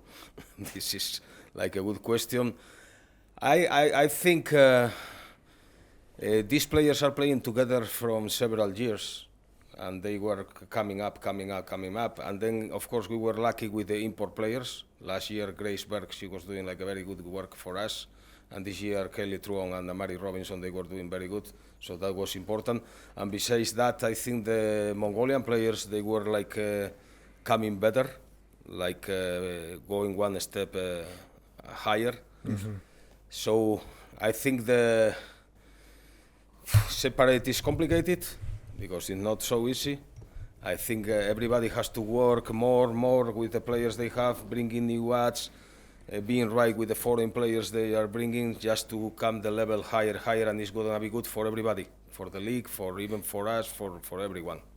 Тэгэд яг одоо коучтэй бол үнэхээр бүр санал амар нэгдэж байгаа байхгүй. Яг тэгэхээр Amazon-ыг одоо энэ шүүмжлээд тарай мараа гэдэг байгаа хүмүүс юу гэж ийн гэхээр анхнаасаа л ерөөсөө ийм Amazon-с амар байсан юм шиг л бодоод байгаа байхгүй. Amazon-с эхлэхдээ яг л бүгд хинж танихгүй оюут нилээгээс орж ирсэн хулан ариукал байсан. Тийм үү? Тэгээ бүр ихч нэртэйгээ байсан тийм үү? TC, Майжга, Нараа одоо хийм Баяна Майна гэл ингээл баг дөнгөжл босч исэн бохгүй юу? Тэгэл тэрэн дээр нандин хүсэл болроо жоо хүүхдүүд авч ирээд 10 жилийн хүүхдүүд л байсан шүү дээ. 16 15. Тий. Тэр одоо ингээ хүмүүс одоо би нэг ингээ бүр энэнгөр ингээ хэлмэр санагдаад байгаа байхгүй юу? Постор ч гэсэн мижиг айгуу гоё тодорхой бичсэн байсан шүү дээ. Тэрэн дээр нь тэр бас доор маазарчлаасан. Яг тэрэн шиг анханасаа ингээд багаасаа ингэж явж байгаад эднэр чи ингэж дээр гарч ирээд одоо ингээд тууштай явсан одоо багийн арын алба менежмент сайтай явсан тулдаал өнөөдөр ийм хүүхдүүд хөгжсөн болохоос зүгээр одоо баг болгоны одоо сайн хүүхдүүдийг аваад тэгээд ингээд чемпион болоод байгаа юм бол биш үхгүй тийм биз дээ. Тэгэхээр бол Amazon-ыг би тараа мараа гэдэг дээр бол үнэхээр бүр 100% эсрэг тэгтээ Amazon-ыг тараа гэж хэлхийн оронд бус багууд нь хөгжөөч л гэж байгаа. Хамгийн эрүүл юм тэр үстэй. Тэгэх юм бол Amazon-стой өрсөлдөх хэмжээний баг гарч ирэх юм бол Монголын сагс нэгдэж чадах ахнаал гэсэн үг байхгүй. Мөн үгүй юу? Тий одоо мөн юу гэдгийг коуч сая өөрөө ч гэсэн хэлж илэн. Дээрээс нь Amazon-сын бас удирдлагуудын шийдвэр мэдэр аягүй зөв байгаа тань. Тий импортын сонголт тэр сүүлийн жил ганцхан импорт авчирсан. Өнгөрсөн жил тийм. Өнгөрсөн жил ганцхан импорт авчирсан. Тэгэхэд тэрнтэйгээ явсараа төрүүлсэн. Grace Berg үнэхээр сайн тоглосон. Энэ жил бол 2 импорт авчирсан гэдэг ч юм уу. 2 жилийн хугацаанд нэг ч фейл сонголт хийсэнгүү. Тэ. Тэгээд дээрэс нь 2 3 сонголт нь гуруулаа амар сайн үр нөлөөгөө өглөө. Amari Robinson сайн байлаа тэ. Kelly Truong бас сайн байлаа ч гэдэг юм уу. Тэгэнгүүт яг энэ дээр бас коучоос асууя л та одоо Amazon-сын тэр импортын сонголтын дээр таны оролцоо ер нь хэр вэсэн? Одоо яг багийн арын алд таньгүйгээр сонгоод байгаа мó эсвэл та яг тэр импортуудыг сонгоод байгаа юм? Yeah, I chose them. As I told before, I want to implant a system, and then I get the information from players, and from there I choose the ones that I think that they are going to adapt better for our system. But of course, the coach has to be involved in the selection of the import players, because at the end of the day, the coach is the one who is going to coach there. So you have to have a word on that. Тэгэхээр бас жоохон юу одоо юу гэмдэ бидэд бол эрэгтэй баг дээр өөрөө тоглогчоо сонгож авчираад фейлдсэн коуч нарыг бол амар олон мэдээд байна кейс. Тийм үү? Одоо нэрийг яах вэ те ойлгомжтой. Тэнгүүт коуч бол одоохондоо фейлдэг байгаад байгаа юм байна. 2 жилд 3-т нь 3 нэг ч тоглож буцаагүй байгаа юм байна. Тэр ер нь эрэгтэй баг дээр тэр мэдхгүй яг ямар юу болоод байгаа ер нь ойлгохол болчлаа л да. Одоо жишээлбэл эрэгтэй баг дээр өөрснөө сонгож авчирсан Таадич, Никола Таадич ч гэдэг юм уу те яга фейлдэ буцчих ч гэдэг юм уу. Эсвэл нөхдүүд Монголын лигийн хитрхи коуч нар дутуу үнэлээд байна уу? Эсвэл ирж танилцаагүй байх үедээ сонгосон болохоор буруу байгаад байна уу? Яг яагаад? Well, it depends. I mean, many times you can select good players, but they come here, they don't adapt for the life here, they have problems missing homesick, let's say, or something like that, and they leave, and then you have to change those players. But sometimes, again, it depends on the organization. We are expecting many times that if we bring a import player, the import player is going to score 25, 30 points every day. But unfortunately, we are dealing with persons. We are not dealing with a washing machine that you put the clothes there, wash, and everything perfect. The persons, the minds are different. Many times they have their personal problems. Many times they don't adapt here. So you have to be patient with them. Of course, if they are not working good after 1 month and a half and the team is not performing well, you need to make decisions out of it. But you need to be patient with everybody, with coaches, with American import players, with everybody. Бас өнцөг шүү. Тэ одоо яг ер нь бид хэд ч бас айгүй бэлэн юм л үсэж байгаа шүү дээ. Одоо ялангуяа нэг нуг одоо би ч гэсэн тийм одоо яах гэж тэр өндөрүүнээр тийм тоглож авчирч байгаа юм те. Тэгэнгүүт чамааг бол уус тэгчл авчирсан чи ингээд орж ирээл зүгээр алж идэл бараг ингээд нядаагаал те. Бүгдийн төв тараагаал ч гэдэг юм те. Тэг миг гээл ингээл тийм л юм өсөд тэгэнгүүт арталт нь нэрээ юу болоод байгааг бас сайн мэдэхгүй шүү дээ. Тухайн хүн дээр тий. Тэгэл зарим мэдгүй гадагшаа тоглогч нар бол одоо юу гэдэг гадагшаа гэдэг нь одоо илүү харилцаатай гэх юм уу те. Тоглогч нар нь бол надаа юм болоод байна тэгээд энэ ингээд наар гэж тэгсэн гэл ярьчин тийм. Зарим нь бол хэлэхгүй сайхан юм орж байгаа шүү дээ. Тэ. Зарим нь бүр сайхан гаруудж байгаа те. Тэгэл ер нь бол янз бүрийн зааж өгөөл өвчдөг. Авал ийш бас ер нь бол жоохон төвөгтэй те. Гоочч бол бас хөргөн 100 гэдэг. Хөтлөөд ингээ аваа явчин шинэкөө удаага хөргөн. Тэгэл анханаас нь хөргөн зам минь хүүхдийн зуруу зам мөрөнд гаргаж өгөөл те. Цагаан сарын зам мөрийн дасан зогсох гэж Монголын өвөлд ер нь хэр дасж байна. Коуч. Чангоо гэдэг.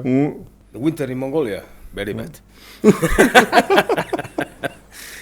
It's especially this winter because last year I don't think it was as cold as this year, but this year it was terrible. Even I had one day problem with my ears that get frozen and I was like this, like an elephant here in my ears and everything. Had to go to the doctor, everything. But yeah, more or less it's okay. I can deal with it because I can go there. I mean, you can be here to cafes, malls, so you have a life here. So that's. I mean, it's something that is not very good, but I can handle. Бас хүнд кейс энэ одоо мань мэдээ нэг хүүхэдтэй байхдаа л амсдаг үйсэн кейс. Манай хүн сайхан гараас толгойн үзгээ явсан л хэл та тий. Үсээ гэлдэд тий. Бас ийгүү тий. Тэгээ үсмөг олчих гээд тий. Үсээ гэлдэж яг тоглолттой байгаад идэг. Ингээд үж яриана та. It was terrible. Тэгэр чи бас л ер нь бол юу л юм бэ тий. Одоо юу гэдэг энэ жилийн хувьд улирал бол амархан байлаа. Өвөл бол амаргүй байлаа юм бэ тий. За тэгээд хэдүүлээ ямарчсан нэг спонсор явъя тий. Спонсор яваад бас бэлгээ явъя. Тэгээ манай спонсор байгууллагуудаар бол энэ удаагийн дугаарт маань за мэдээж итгэлийн чанараар Асахи маань байна. За тэгээд мөн дээдлийн албан ёсны Токио маань байгаа. Токиогоор гоё тиктүүтэй захиалаарай. Манай үзэгчид тэгээд мөн Пикэм тэгээ болон байгаа те. Пикэм юм бол одоо хоёр багийг алийг хойж байгаа ч гэдэг юм. Тэрийн сонгоно. За тэгээд дээрээс нь мөн 24/7 итгэмээргүй цэмцгэр Old Spice байгаа. Тэгээд Old Spice-ыг бол манай нөгөө Old Friend Old Spice-ing Old Friend манай цэвэл дөрж маань айгуу сайхан тайлбарлаж танилцуулнаа танилцуулж өгч. За бүгдээрээ сайн мэдсэн. Ингээд би ингээд гоё Old Spice-ыг танилцуулъя. Гэхдээ тэгэл манай Old Spice би чи 2004 оноос хойш хэрэгэлсэн юм байлээ. Одоо ингээд бодоод ангууд. Тэгэл уус тамирчин хүмүүс ч угаасаа тэр хөөс дарагч маргачиг аягүй хэрэглэнэ. Сүүлийн жилүүд бол нөгөө шампунь юуг нь би угаагч аягүй хэрэгэлдэг. Тэгээд энэний маань хамгийн юу н давуу тал гэх юм бол би саяхан л мэдлээ л дээ. Нөгөө хөнгөн цагаан магааны ямар ч тийм нөгөө орцгүй юм байна. Тэгэнгүүт ямар нэгэн харшил маршил юусэн байхгүй. Өгдөггүй гэх юм уу. Тэгэл би хэрэглээд байсан юм байна л да. Одоо сая сүүл мэдлээ тийм хөнгөн цагаан магааны орцгоо нэтрийг нарийн Тэгэл би хэсэлгүй юм байна. Тийм тэрийг мэдхгүй л хэрэглээд мэдхгүй мөртлөөсөө амар гоё нөгөө үнэр гаргадаг учраас үнэртэй бас баг хэрэглэх шаардлага байхгүй. Тийм ер нь айгу гоё үнэртэй штэ. Та нар ер нь надаас нэг гоё үнэртэй байдаг ч ер нь энэ штэ. Окей. За тэгээ манай Асакигийн бас юу байгаа? Одоо яг минерал эрдэс нөхдөв те. Yon drink. Yon drink байгаа. Тэгээд коучд хийцэн байгаа coach drink. Yon drink. Okay, I will. Цэврэг шудлаад нууцаар манай подкастыг үзээд байгаа байхгүй юу? Үзэхгүй юм шиг мөртлөөс те. Цагаан сараар баахан Асакигийн бэлэг аваад тавьчихсан.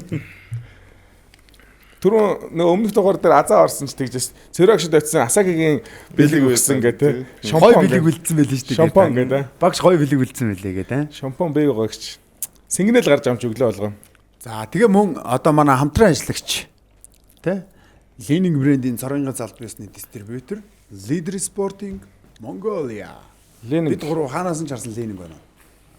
Энэ одоо манай цэвлээ нөгөө Leaning-ийн бандаж авсан уу? Амжаагүй л хүннэн болоор чадахгүй л байгаа даа. Ер нь бол байгаа гэд бэлдсэн байлаа манай Leaning-ийн хамаа. Хөөрхөн штэ.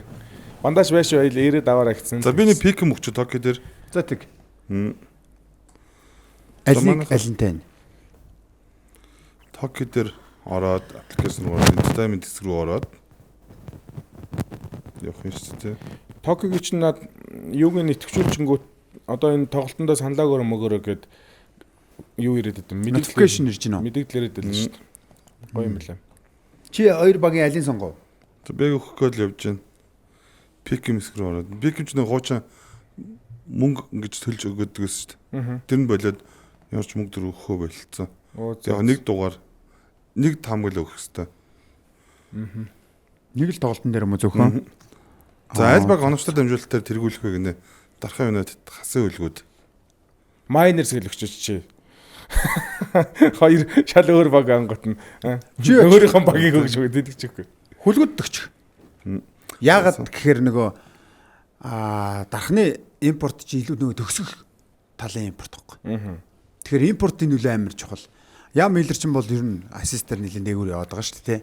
Тэгэхээр яг ассист тал дээр бол энэ хүлгүүддэгцэн зүв бах яг магадлаа бодох юм байна. Магадлаа бод. Угаасаа өөрөх нь магадлалын тавьсан байгаа байхгүй. Тийм үү. Дархан United 2%, хүлгүүд 98% өгöd. Ассист дээр үү? Тий. Тэгэхээр нөгөө ерөнхий улирлын стат бол угаасаа хүлгүүд талдаа л байгаа юм байна л та. Тий. Тэгээд угаасаа энэ шагналууд нь бол дүндээ шагналууд байгаа шүү дээ. Тэгээ хүрд эргүүл боломжтой хүрд эргүүлсэн үрд болгон шагналтай байгаа. Одоо саяны нөгөө 98% чинь зөв болж хүлгүүд нь илүү өгч яачих юм бол чи хүл эргүүлэх юм шүү дээ. Тэгээ шагнал. Тэгээ шагнал. За easy аа. За тэг бэлгээ авчи. За тэгээ. За тэгээ. Манай Leaning brand. Gifts just for you. Okay. Мангара. Thank you so much. Коуч гоё цагаан сар шиг цочтой. It's my lucky day today. Yeah. Thank you so much. Whoa, so much. So much. Okay, thank you. За тэгээ аварчсан ер нь бол бид нар энэ дугаарыг түрүү хэлсэн те илүү коуч нарт ч гэдэг юм уу дээрэс нь ер нь яг юу болд юм бэ гэдэг ч юм уу. Тэгэхээр нөгөө мэдээж одоо яг Испани яг тэр максимум өндөр хөгжсөн тэр газараас ирсэн хүний хувьд бол бидний нэг заавал асуух хэрэгтэй байх. Яагаад тэгэхээр биднэрт юу одоо өгүүлэгдэж байна уу гэхээр яг тийм Реал Мадрид чиг актив те тэгэнгүүт тэдгээр ер нь Реал Мадрид активч гэдэг юм уу Реал Мадридийн тэр одоо Барселона активч гэдэг юм уу магадгүй те тэдний ер нь яг тогтолцоо нь бас яаж явд юм бэ гэдэг талаас нь асуувал бас биднэрт амар тийм үлдэцтэй юм болов гэж бодож чинь тэгээд коуч бас тэр талаар ер нь яг мэддэг бүхнээ биднэртэй гоё хуваалцаач. Okay, when you start to run an academy I think you have to practice from Monday to Friday every day, and then you have to concentrate in skills. You have to concentrate in teaching properly the game. You have to concentrate also in strength and conditioning. That is very important. Even in the young kids, teaching them how to run, coordination, all these kind of things is very important for everything. And then, of course, you have to start teaching them like mental toughness and being like tough, competitive on the court. So these kind of things are very important. And talking about basketball as skills, and teaching the game situations, defense properly, defense man-to-man. We have to start playing man-to-man defense in the young kids.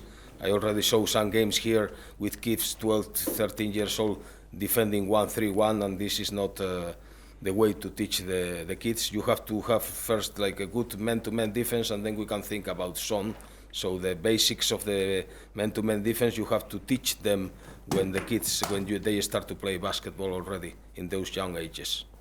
Яг л одоо нөгөө манай холбооны бодлого бол яг л зөв л явж байгаа юм байна те. Одоо юу гэдэг хүүхдийн лиг дээр бол ялангуяа нөгөө зон хамгаалтыг бол ингээд байгаа шүү дээ те. Тэгээ яг мен ту мен илүү хувь хамгаалтыг зөвшөөрж байгаа гэдэг ч юм уу дөрмөн өөрөө. Тэгэхээр яг холбоо маань бас яг тэр тал руу нэлээд бүүшилж байгаа юм байна. Ламас ялуу. Тэр шиг л тэрний зарчим юу нь яаж явд юм бол та мэдэх үү? Одоо Барсагийн хүүхдийн академик Ламас гэдэг лөө дээ. These academies there that we are running there in Spain, there is like some guy, some owner who is putting money over there, and then they hire coaches from outside or Spanish coaches. Actually, in this academy they have coaches from Bosnia. They are bringing some coach from Serbia also, I think, and sometimes they are bringing someone from America also. But the thing is that some owner or somebody who wants to invest, they put the money on that, and then when these players become professional, they become some money back from them.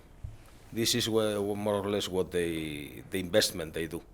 Ханд ийм эргэх холбоо л байгаа юм л дээ. Бас тоглогчдын мэрэгжлийн карьераа эхлүүлээд яваад явахдаа буцаагаад академид бас нэг мөнгө төгрөг хандуулдаг ч юм уу гэж ойлголоо шүү дээ. Зөв.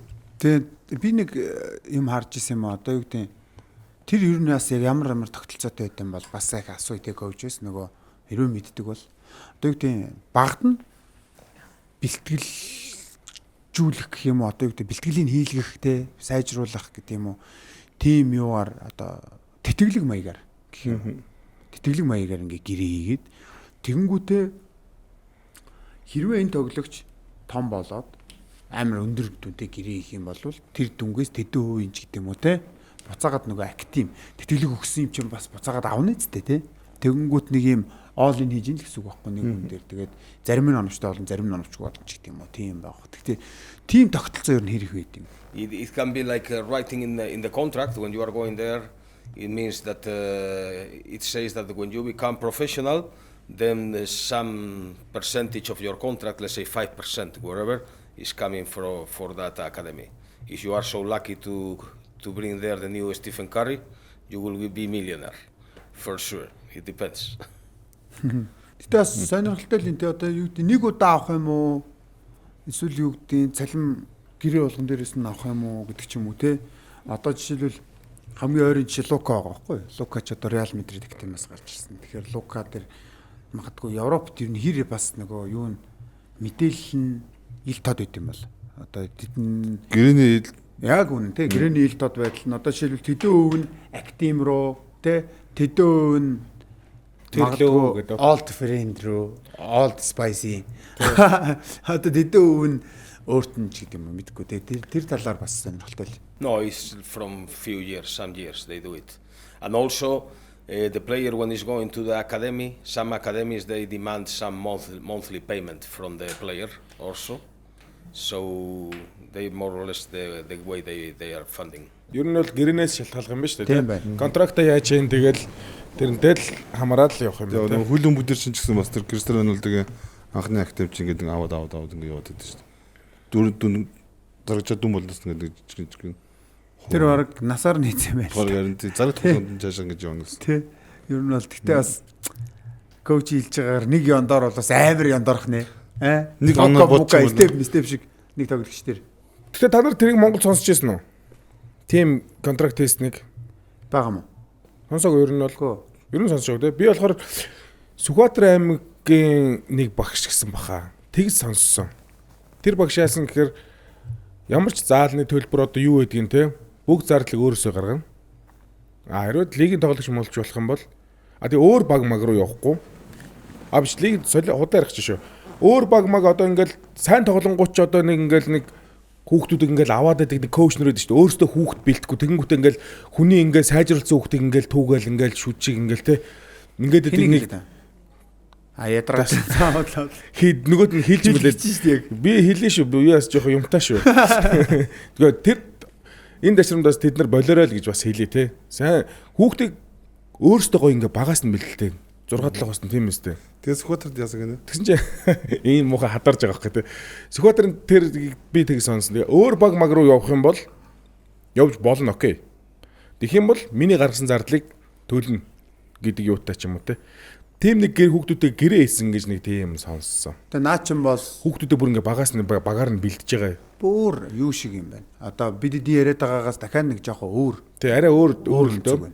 Одоо тий тэр жишээлбэл зүв биш т өөрөөсөө бүх зардлаа гаргаад ч гэдэг юм уу те одоо холбогд урсгал зардал гэх юм одоо юу гэх юм те тэрийг гаргаад хөгжүүлээ явж исэн ч юм болж одоо жишээлбэл бас ийм юм байгаа даа л да одоо хүүхдүүдийг наадганы чи эсрэг өнцгөн шүү зөө эсрэг тал нь гэсэн үг чиний одоо бити хүүхдүүд сайнуудын түүж аваад бай гэдэг шиг те өөр өнцг нь болохоор хүүхдүүд өөрснөө өөр баг руу шилжмээр байгаа өнцг мөн үү те өөрөө найзуудтайгаа ч үт юм уу те хэн нэгэнтэй ч үт юм уу өөр баг руу эсвэл өөр арай нөгөө илүү бэлтгэл хийлэгдэг ч гэдэг юм уу те илүү ингээд нэг юм актив байлгаад байгаа өөрсний жоохон чаленжлаад байгаа ч гэдэг юм уу тийм газар руу явмаар байгаа тэгэнгүүт өмнөх сургуулийнх нь багш нар нь түгждэг манай сургуулиас өмнөх ч байх те одоо сурдаг сургуулийнх ч юм уу те чи эндээсээ л тоглоно чи эндээсээ ингэн тэгин үгүй бол сургуулиас явмаа ч гэдэг юм тийм кейсээс гарч илээ ойрмогхон. Тэгэнгүүт чинь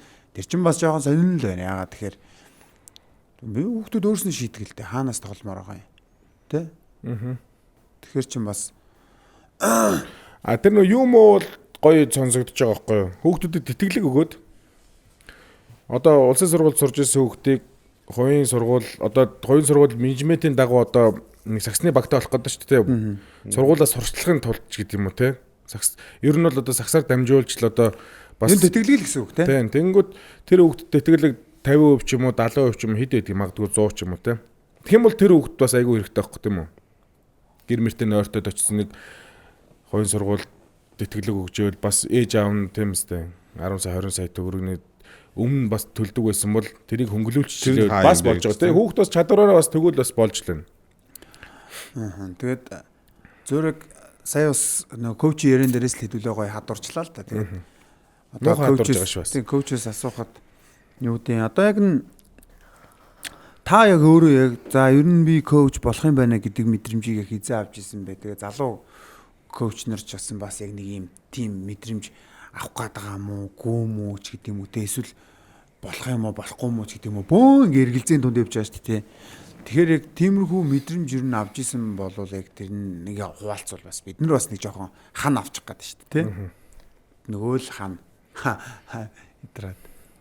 Probably I think like professional coach probably I start to think about it after I got everything in my homeland.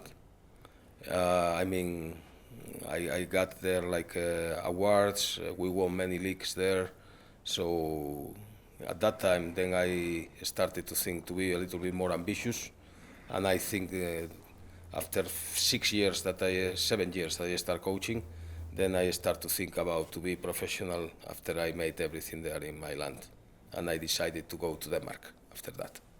Тэр үеэс л ер нь бол бас та мэдэрчсэн. Бас яг ер нь бол триггер шүү. Триггер шүү. Чи ер нь яг хизээ мэдэрчсэн бэ? Би бол мэдээгүй. Одоо ч гэсэн би мэдэхгүй юм чинь надад айгүй их юм байгаа. Миний цаа байсан юм биш. Би өчтөр мэдрээд аваад солирч өгөхгүй. Авалтай юу. Гэтэ нэрнгээс ингээд одоо яг мань мчиг хүмүүс болвол одоо яг үүдийн коуч нар болвол яг нэг юм ман дунд яваад байгаа байхгүй юу? Хаанаас зүгдэх юм, барих юм ч гэдэг юм уу, түшгийн тулахын тийм юм байхгүй. Тэгээд хизээ болох юм, болохгүй мүү гэдэг ч юм уу, тийм юмч байхгүй. Тэгэл нэг юм зөв яг үнэхээр нэг сагсан тайртай дуртай болохоор л эцэг хүртэл ингээл тэмцэл явж л байгаа байхгүй тий. Тэгэнгүүт одоо жишээлбэл коучийн хувьд юу гэдгийг магадгүй ирэх 5 жилийн төлөвлөгөө яг бас юу вэ тийм үү? Одоо төсөөлөл юу вэ? Одоо жишээлбэл магадгүй ингээл ус олгон дээр ингээл очил коуч хийгээл ингээл яваад байгаа шүү дээ. Тэгэнгүүт яг энэ таны яг сүүлийн одоо ирэх 5 жилийн төлөвлөгөө чинь яг юу байгаа? Одоо коуч нар чинь ингээд хэдэн жилээр бас төлөвлөгөө гаргах хэрэгтэй байдгийн одоо план аа. Эсвэл заавал ингээд гэрээтэйгээ уйлж явах хэрэгтэй юм уу? Гэрээнээс үл хамаарат ч гэдэг юм уу те. Ерөнхий бол би нэг ийм хийнэ ч гэдэг юм уу. Тийм төлөвлөгөө бас гаргацсан байх хэрэгтэй юм уу? Яг яах хэрэгтэй. Гоё асуулт шүү дээ. Well, I cannot say like a exact number. It's something that with the years it comes to your mind. It's calling you that you have to change your mind and trying to go better. For some people it's after 2 years, and other people 5 years. It depends on the person. I mean, nobody knows even what is going to happen tomorrow, but I don't know, my plan probably will be to focus in some national team after I finish here with Amazons, let's say next year or even now or even later on, just to focus in some national team. This is what I think I would like the most, especially to spend more time at home. Гэртээ баймаар байгаа гэдэг чинь тийм. Тэр ингээд олон улсаар ингээд олон орноор ингээд ажиллах энэ юу н бас нэг талаараа челленж тийм. Энэ юу хэрэг хэцүү байдаг вэ? Гэрээсээ хол байгаа гэсэн үг шүү дээ. Маш удаан хугацаагаар. Well, it takes time, especially because every country is different. It's just not only going to this country and coaching basketball. You have to adapt to the life, to the food, to the weather, to everything over there. So it takes time. And then basketball, it takes time also because basketball, for example, in Mongolia is different than in Spain, than in Jordan. In every place is different. So you have to adapt, and you have to be patient. Especially you need to be patient, just because probably the things are not gonna be on the right way like this in 1 week or 2 weeks. So it takes time, and it's tough. Sometimes it's tough because it's ups and downs many times. Ялчгүй бас тэхэл ах л та тий нөгөө юу гэдэг бид чинь коуч нарыг одоо за хийх юмгүй байгаа ч гэдэг юм уу бодоод идэг. Одоо энд ирсэн те эдэр гэж бодоод идэг. Яг хэсэм тэр эдэр чинь унтахч завгүй байж байгаа хгүй. Одоо жишээлбэл дарахын United-ийн азуудаас тасалжуулагчаас ингээл ганц нэг юм ингээл асуухад те.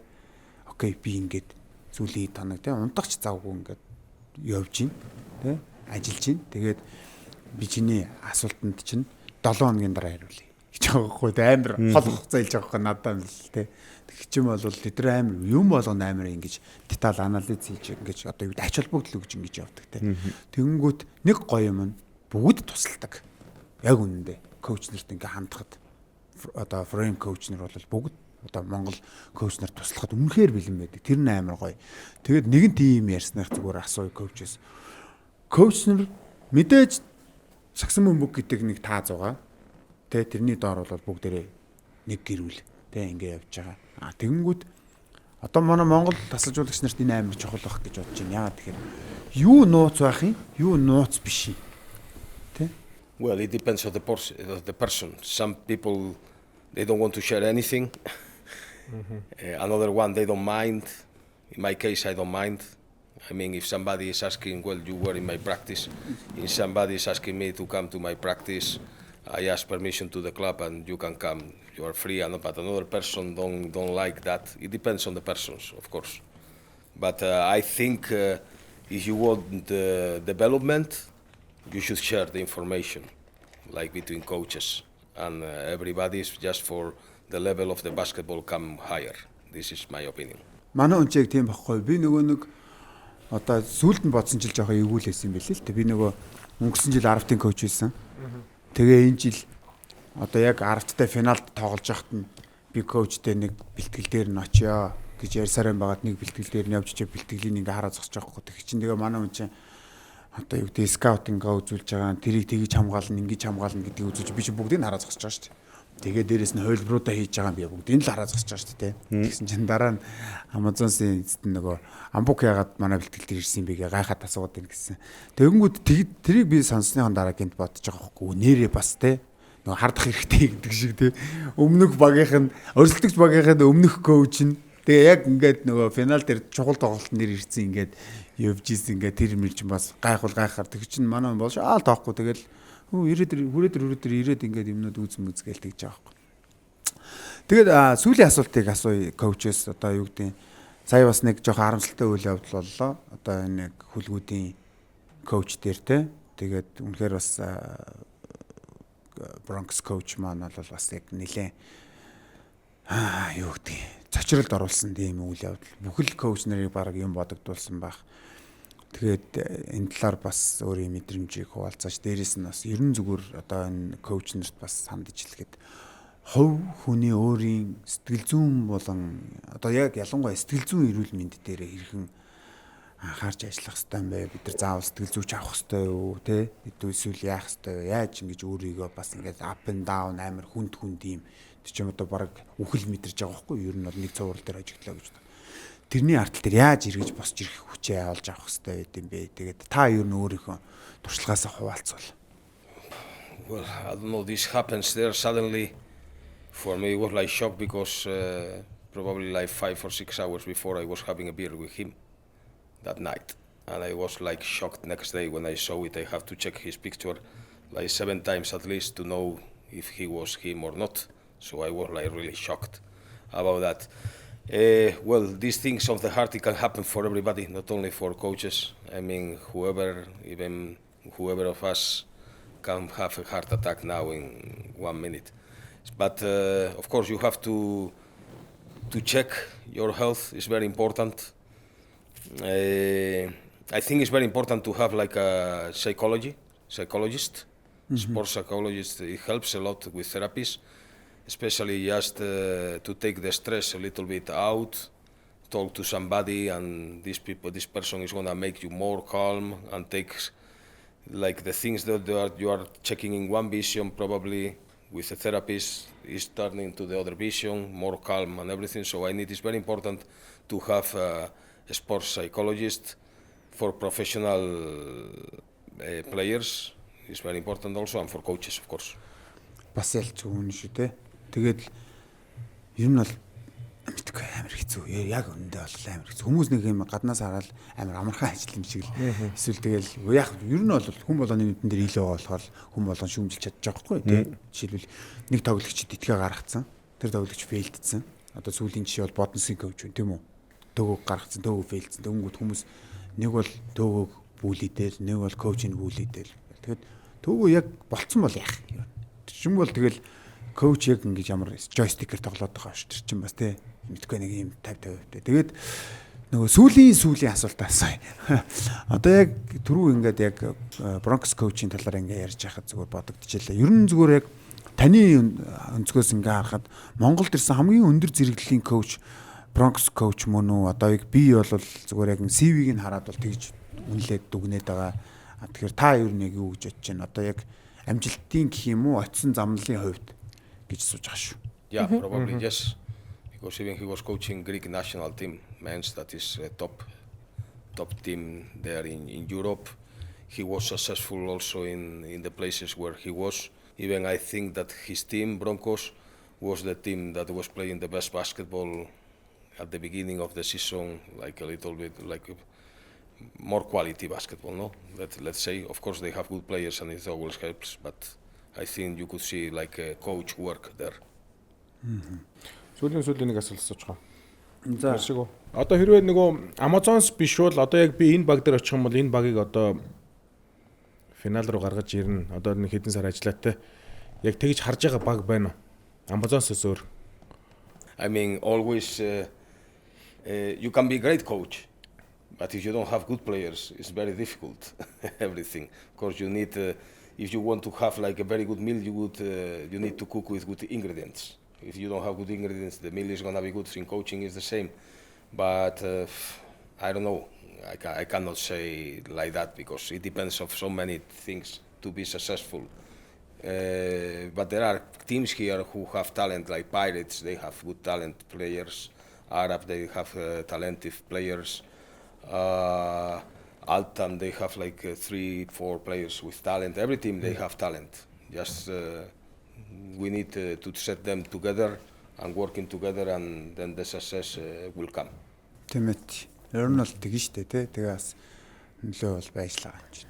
Тийм. Гэхдээ миний асуусан асуултаар нөгөө шууд одоо гээгүй штэ. Ер нь зүгээр одоо ажиллаад тийм нэг жилийн хугацаанд ч юм уу л гэж яахгүй ер нь бол. Тэгэхээр яг бүгдийг л нэрчлээ цааш юм бол боломжтой л гэж харж байгаа юм. Окей, сонсон мэт багууд. Тэгээд сүүлийн асуултаас агуу. Коучиг одоо яг би миний хувьд болохоор ойрхон байдаг болохоор гэр бүлгүүг нь бол мэдчихэж байгаа. Тэгээд хэрвээ Монголд одоо ингээд гэр бүлтэй болоод ингээ яхаар бол Монголд үлдэх үү те тэрэн дээр яг хэр нээлттэй вэ те одоо үлдчихвэл яг бид дэд гоё л байна л та. Тэгээ ер нь үлдчихэж дээ гэдэг. Тэ эндээ нэг гэр бүлтэй болж аач дээ гэдэг. Lay Oh my down God. here. Well, this question I cannot know. Maybe tomorrow I meet a girl and I stay here forever, or maybe not, and I go to my country and I met there's somebody there. I mean, this is not what you like or you don't like. It's something that it has to come. Come on, man, my man. Let's go, do man. this. Let's do Let's do this. Let's do together this. За тэгээд rhyme book. Next goal that. Yeah. Тэгээд яг коуч дараа нь орчуулаад өгчнөө байгаа. Ингэж битсэн шүүг орчуулаад өгчин. Та хоёр гоё аваад өгөрөө зөө. За. За ингэж байгаа. Нөгөө нэг би ер нь оролцогч болгондоо нэг юм дөрвөн мөрт бичдэг. Rhyme Do you know rhyme book? I don't know. Huh? Let's Do you try. know hip hop? I'm rapper. Do you Okay, know? okay. Нэг л do you know гэдэг. So he's gonna sing. Okay, Rap, no. rapper, I'm rapper. not sing. Okay. 23 тэг энэ бол Amazon-ын дасгалжуулагч Garcia ховор рекордыг тогтоож эмэгтэй лигийг тараасан юм а. Франчайз шигшээ түүх бүтээн өсрөнгөө амжилтыг үзүүлсэн. FIBA-гийн чансааны далд Монголын шигшийг бичүүлсэн. Okay, that's good. Орчил өгч юм уу? Okay. Thank you so much, my friend. За тэгээд ямар ч гэсэн урилга хүлээн авч хүрэлцэн ирсэн. Коучтой маш их баярлалаа. Тэгээд энэ нуугу маш олон зүйлийн талаар гоё ярилцлаа. Тэгээд байнга ингэж нөгөө бусдад туслах тий нэг одоо юу гэдэг өсөлт төгсөлт нь одоо дэмжих гэдэг юм уу нээлттэй байдаг чинь бас дахин талархал илэрхийлээ. Тэгээд сүүлийн моментыг яг коуч болж байгаа гэх юм уу тий болох гэж хичээж яваа. Эдгээр залууст гоё урмын үг хайрлаад одоо урам зориг үг хайрлаа. Тэгээд подкаст өндөрлүүлье. Well, coaching job is not easy. I mean, you have to be working every day. You have to be passionate. You need to be hungry. I mean, you need to be like a player. You need to be better tomorrow, better than today. So keep working, and with hard work, everything is gonna come. Your players are gonna be better. You will have more chances to be coaching in many places. So this is what I think. За тэгээд яг жинкнээсээ сүүлийн асуулт асууя тий. Энийг яг би бүр яг одоо манай ялангуяа нөө тоглогч байжгаад коуч болсон хүмүүст амар хэрэгтэй байх гэж бодож байна. Надад ч гэсэн амар хэрэгтэй байгаа. Тэрний үг гэхээр ер нь тоглогч байжгаад коуч болох хэр хэцүү байдیں۔ Одоо яг тиймэрхүү хүмүүст нэг зөвлөгөө маягаар л хэлүүлэх гээд байна л та. Тэгэхээр бас тэгээд яг тоглогчоосоо бүрэн гараад ингээд бүрэн ингээ коуч болно. Энэ нэг хувьсэл нь өөрөө яг яаж явагдд юм бэ? Одоо өөрснийгөө бас яаж ингэж өөрчлөх ёстой юм? Well, this is a difficult transition because as a player, you have more or less to control yourself inside of a group, and a coach has to control the group. So this is difficult transition. Many times, especially right after you stop playing, you still have the vision as a player and you see the things as a player, but then after few years you realize that it's completely different world. So it takes a little bit of time, but of course a player, somebody who was a player in a good level, he has always, it is for him is easier to become good coach than somebody who didn't play before. Ер нь бол амар хэрэгтэй гэж бодоод асуусан шүү дээ. За окей, тэгээд энд хүрээд ямар ч гэсэн дугаар маань өндөрлж байна. Тэгээд Фрэнк коучтой дахин талархал илэрхийлээ. Маш гоё сэдвүүдийн талаар тэгээд гоё оновчтой юу гэдгийг тойруулсан юм биш те. Тийм тодорхой хариултуудыг өглөө. Бас яг энэ подкаст бол миний хувьд л магадгүй нэг хэсэг хугацааны дараа дахин үзээд тах тийм репиттэй дугаар болчих шиг боллоо гэж би харж ин. Тэгээд байн бас үзэж ингэж өөрийгөө хурцлах гэдэг юм уу эсвэл хөгжүүлэх гэдэг юм уу. Тэртэл рүүгээ явахаар энэ дугаар болсон болов уу гэж найдаж байна. Ингээд энэ түрээд энэ дугаар маань өндөрлж байна үзэгчтэй. Дараагийн дугаараараа уулзлаа түр баяртай. Па. Ивентлэгч үндэсний дээд лигийн албан ёсны ап Токи. Итэрлиг чанараар Асахи. Ивентлэгч 24/7 идэх майргүй цэмцгэр Old Spice. Хамтран ажиллагч Anything is possible ураатай Leaning brand.